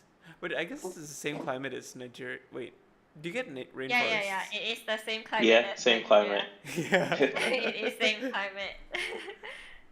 It's either it's rain or it's like slightly cool and dry, and that's it. I guess we have the Mhm. like Sahara Desert sort of winds. Oh So yeah. like the December period is like slightly. Oh no, are you below the equator? You're below the equator, Yeah. right? No, we Above. are along Above. the equator. Slightly above. Yeah. Wait. Oh, slightly above. Okay, if it's slightly above, then it's exactly the same. Because Nigeria is like just a tiny bit above the equator. Yeah, it's Right. similar. You don't see the equator on this. Yeah, but if I know that Nigeria is slightly above the equator, then what I could do is Figma skills. You know it's not a straight line, right? Are you serious? Because Earth is round. But laterally it should be a straight line, I think the map might sort of project it the straight line. I think. And you have to slant the line a bit and. Wait, if you just go to Google Earth, you can figure this out on Google Earth. Yes. I have looked into this before. Oh. Wow. Also, Africa is bigger than it looks on the map too. Because Yeah. it looks like the US is huge, but Africa is like super big in comparison. Yes. But because of the way like the Earth like we sort of Yeah, display it and because of stretch how it. it's round.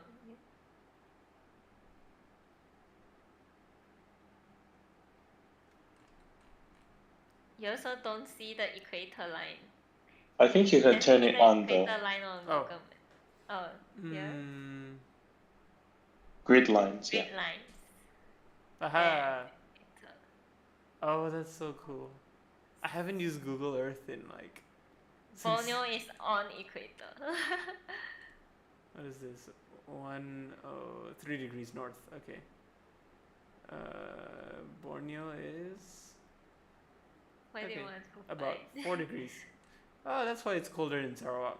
In Miri. It's 1 degree higher. And But don't you feel Miri is hotter than KL? actually, I can't. Yeah, I don't know. A lot of people say this place is hotter than that place. I can never feel it. Like everywhere Really? just feels the same to me.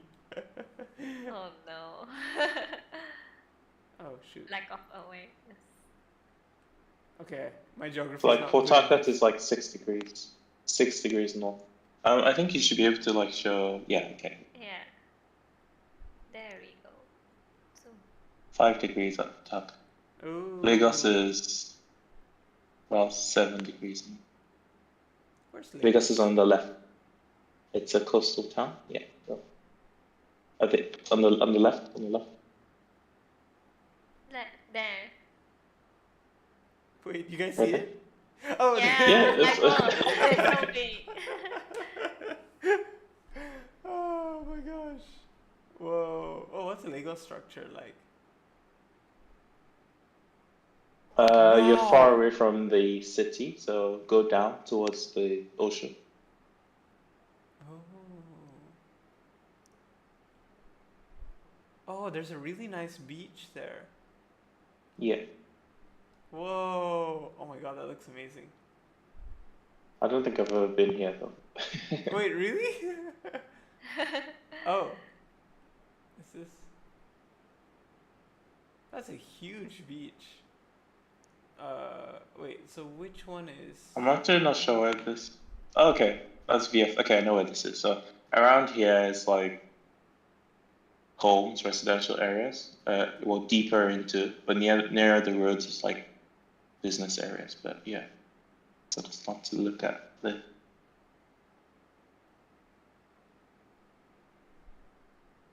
Oh, so where would the city center be? Not here. I don't know. It's hard to show you in Google Earth. To be fair, I think it'll be easier in like Google Map Ah, right. because then you have like defined roads and labels. Ah.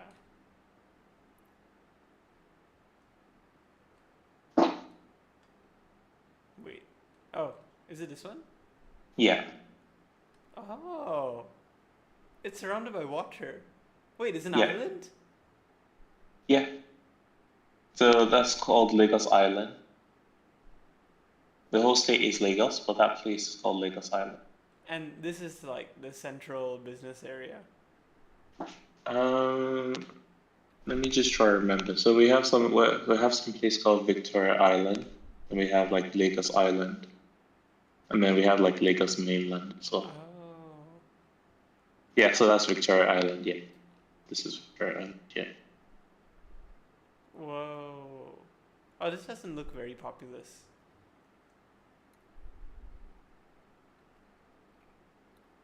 But this looks really packed. Yeah. Ah. Interesting.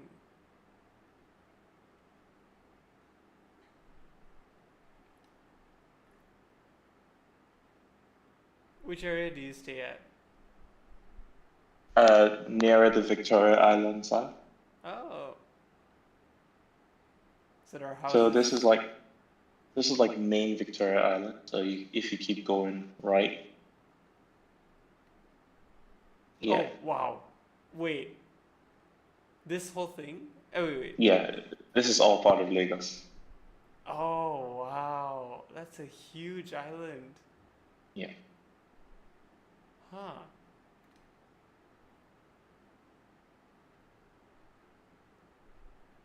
So it becomes less populous towards the east, but there's still a lot more on the west side. It's like this is really far that I never go around this area. Oh, too far. Okay. But there's a school, there's actually a school there too. Like Green Springs was like one of the biggest schools. But yeah. I haven't been back in a while to be fair, so my geography is not great.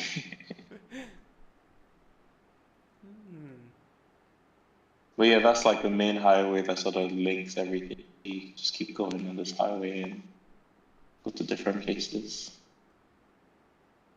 Interesting.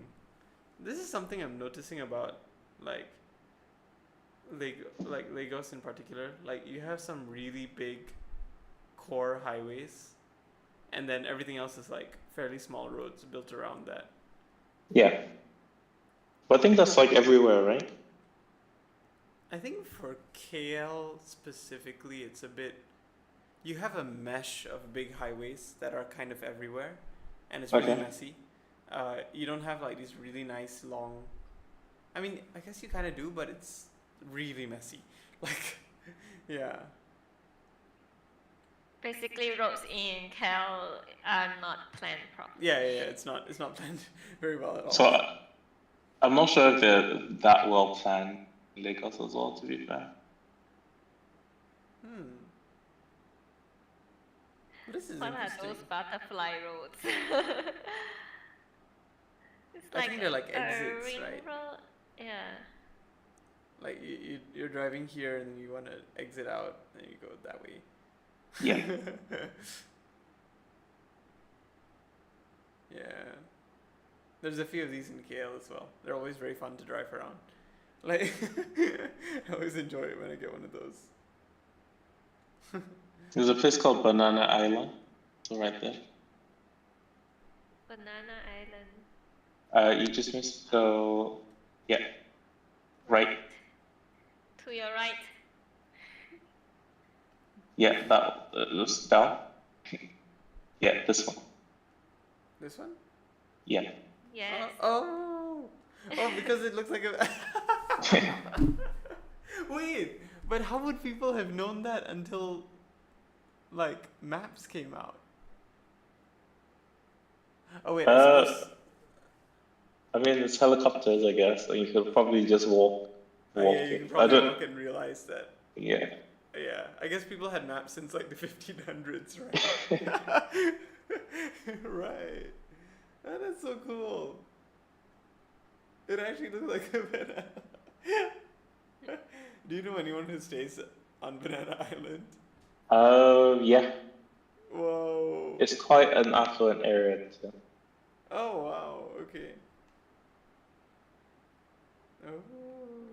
And then there's like expansions that Lagos is trying to do called Eco Atlantic. So like they're building onto the Atlantic Ocean.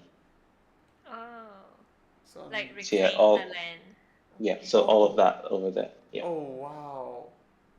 That's crazy. It's like how Singapore ran out of land and just keep reclaiming all of the areas around. Interesting. But this one is quite big. Wow. So this is the Atlantic Ocean. Yep. Oh. Interesting. When was the last time you were back?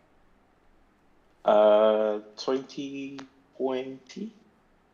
Oh, okay. Yeah. Are you planning a trip soon? Yes. Hopefully Easter next year. Oh, nice. But your family is all back there or already in the UK now? My brother is in the UK. Only my parents are in Nigeria. Ah, But that's because they have their businesses over there. So right. yeah. Cool. I don't suppose they're in tech. No. My mom's a doctor and my dad is an What? architect. Oh, okay. Cool. Yeah. My dad also flies too. Flies a plane. that Okay. Interesting. Have you been in like the plane? Yeah. Like while he's flying? He hasn't taken me on a flight. He's very paranoid about having too many people on the same flight. Oh, yeah. I can understand the concept. Oh, have you traveled around Nigeria, like Africa? Not a whole lot, to be fair, which is terrible. I've been to more places in Europe than I've been to in Africa. I see. Yeah, to be fair, I think it's the same for Southeast Asia, like most of us. Like I've been to a few places. in Southeast Asia? Yeah. Oh. I've only been to Vietnam, a bunch of places in Malaysia, Brunei. Yeah, that's about it. Like, I've never been to. The next thing on my list is Indonesia, like Bali and Yeah, stuff. I think I'm only missing Indonesia and Philippines. Oh. Because they are in the Ring of Fire, I'm just worried about Oh. it. so What's the Ring of Fire? So basically, the Ring of Fire is where there are a lot more earthquakes because of how there are volcanoes in those areas. Oh. Yeah, so it's like. So it includes all the way up to Japan. Oh wait. Oh. Okay. So it's all the way up. Yeah. Wait, let me see if I can find that. Yeah, just search Ring of Fire. Yeah. Oh. Oh, all the way. All these places. I didn't know that actually. Huh. I think there are a few. Like if you look. This is more accurate. Yeah, this is more accurate. Yeah. Tectonic plates. Yeah, because the tectonic plates are more active in these areas.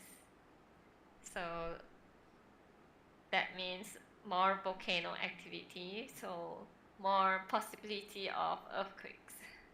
Yeah. Indonesia has had quite a few tsunamis as a Ooh. result of their earthquakes here. Some really, really big tsunamis as well. Thailand as well. Remember Phuket? Oh, oh wait, yeah. Yeah, Phuket tsunami. Yeah. I think, yeah. And then Philippines, yeah. Philippines is basically hit with everything like tornado, typhoon, Oh wow. earthquake. Yeah, everything will be there. they have it bad. Which is why I avoid it, but a lot of tourists like to go to for their beaches. Yeah. But aren't there like times of the year where it's okay? Yeah, there are times of the year when it's better, like when it's summer, but you never know when a volcano will erupt. Yeah, Yeah, because I true, feel like true. volcanoes and earthquakes, they don't care about the weather outside. They're all Yeah, they don't care. underground and stuff. So it's like But whenever. you can sort of like see when the last one was, because you won't get one like immediately after another, right? They don't. They usually have like Probably a not. period in between Yeah. where it takes a while for the pressure to build up again. Yeah, like some time after one. Yeah. That makes sense. And then you have to check when are there typhoons, and then avoid that. You know, this is so interesting. It's like all these things are knowledge that I've known before, but I've kind of forgotten. Like how we have tectonic plates under all of us right now, like ramming into each other. Like that's such a gosh. Like the other day I was like learning about sinuses and stuff, and like how we have all these systems to like drain our sinuses from different cavities around our face, and like it's so interesting, like how much we don't know about the world, like, or how much rather is happening that we're not really thinking about on a day-to-day basis, and we're like just programming, or we're just like doing our jobs and stuff, and like this random like tectonic plate heat of fire stuff is happening, and like Yeah, I mean just yesterday there was an earthquake in China. Oh right. Yeah. 5.9, something around there. Oh wow. Yeah, there are already casualties. Oh shoot. Yeah. Yeah. Yeah, really crazy. Sarawak is like so conveniently like in between these two. Like, we are so safe. Yeah. West Malaysia, you can feel it sometimes. You get the effects of it sometimes, and you get a lot of Yeah, I flooding. saw the news like you can feel it in KL sometimes. Yeah. But Sarawak is like, whew. Yeah, Sarawak is like, what? What just happened? What? Yeah. The only thing we get is the tail of typhoons from Philippines. Yeah, I think the tail isn't too much of an effect. It's just stronger winds, stronger rains, and then that's about it. Oh, it does affect things offshore though, cause like. Yeah, offshore. Yeah, my dad was doing some projects on like the oil wells in like offshore. You get nauseous. Yeah. Off Sarawak. Oh, but like when the typhoons are happening in Philippines, then their operations is very severely affected. And they have to like, stop as well. Yeah, because the waves will get heavier, and then like when they want to bring in ships and stuff to do maintenance, then they have to change their plans as a result of the typhoons. So it's like it actually has quite a significant effect in the sea. Yeah, even though it's not that far out in the sea, but yeah. Yeah, my dad was also in oil and gas, so I also. Oh right, okay. Like, yeah, because he also went offshore. Yeah, so I also know how it is. Yeah. Interesting. Yeah, the more you know. Yeah. All right, I think I'll probably call it a night. It's 2 a.m. But it's been such an interesting conversation. Like I haven't had a conversation like this in a while. A lot as well. Yeah. Who knows, I might have something in a few days. Thanks to Yomi. That'd be great. All these LLMs. Yeah, and my goodness, thank you guys so much for like helping diagnose and like figure this out. Like I feel so relieved. Like cuz like it was the first step, you know, to get the API working, and then like everything else is like built upon this. But like, oh my god. Yeah. Such a relief. Yeah. Learned a lot. Thank you so much. Happy to help. Happy to help.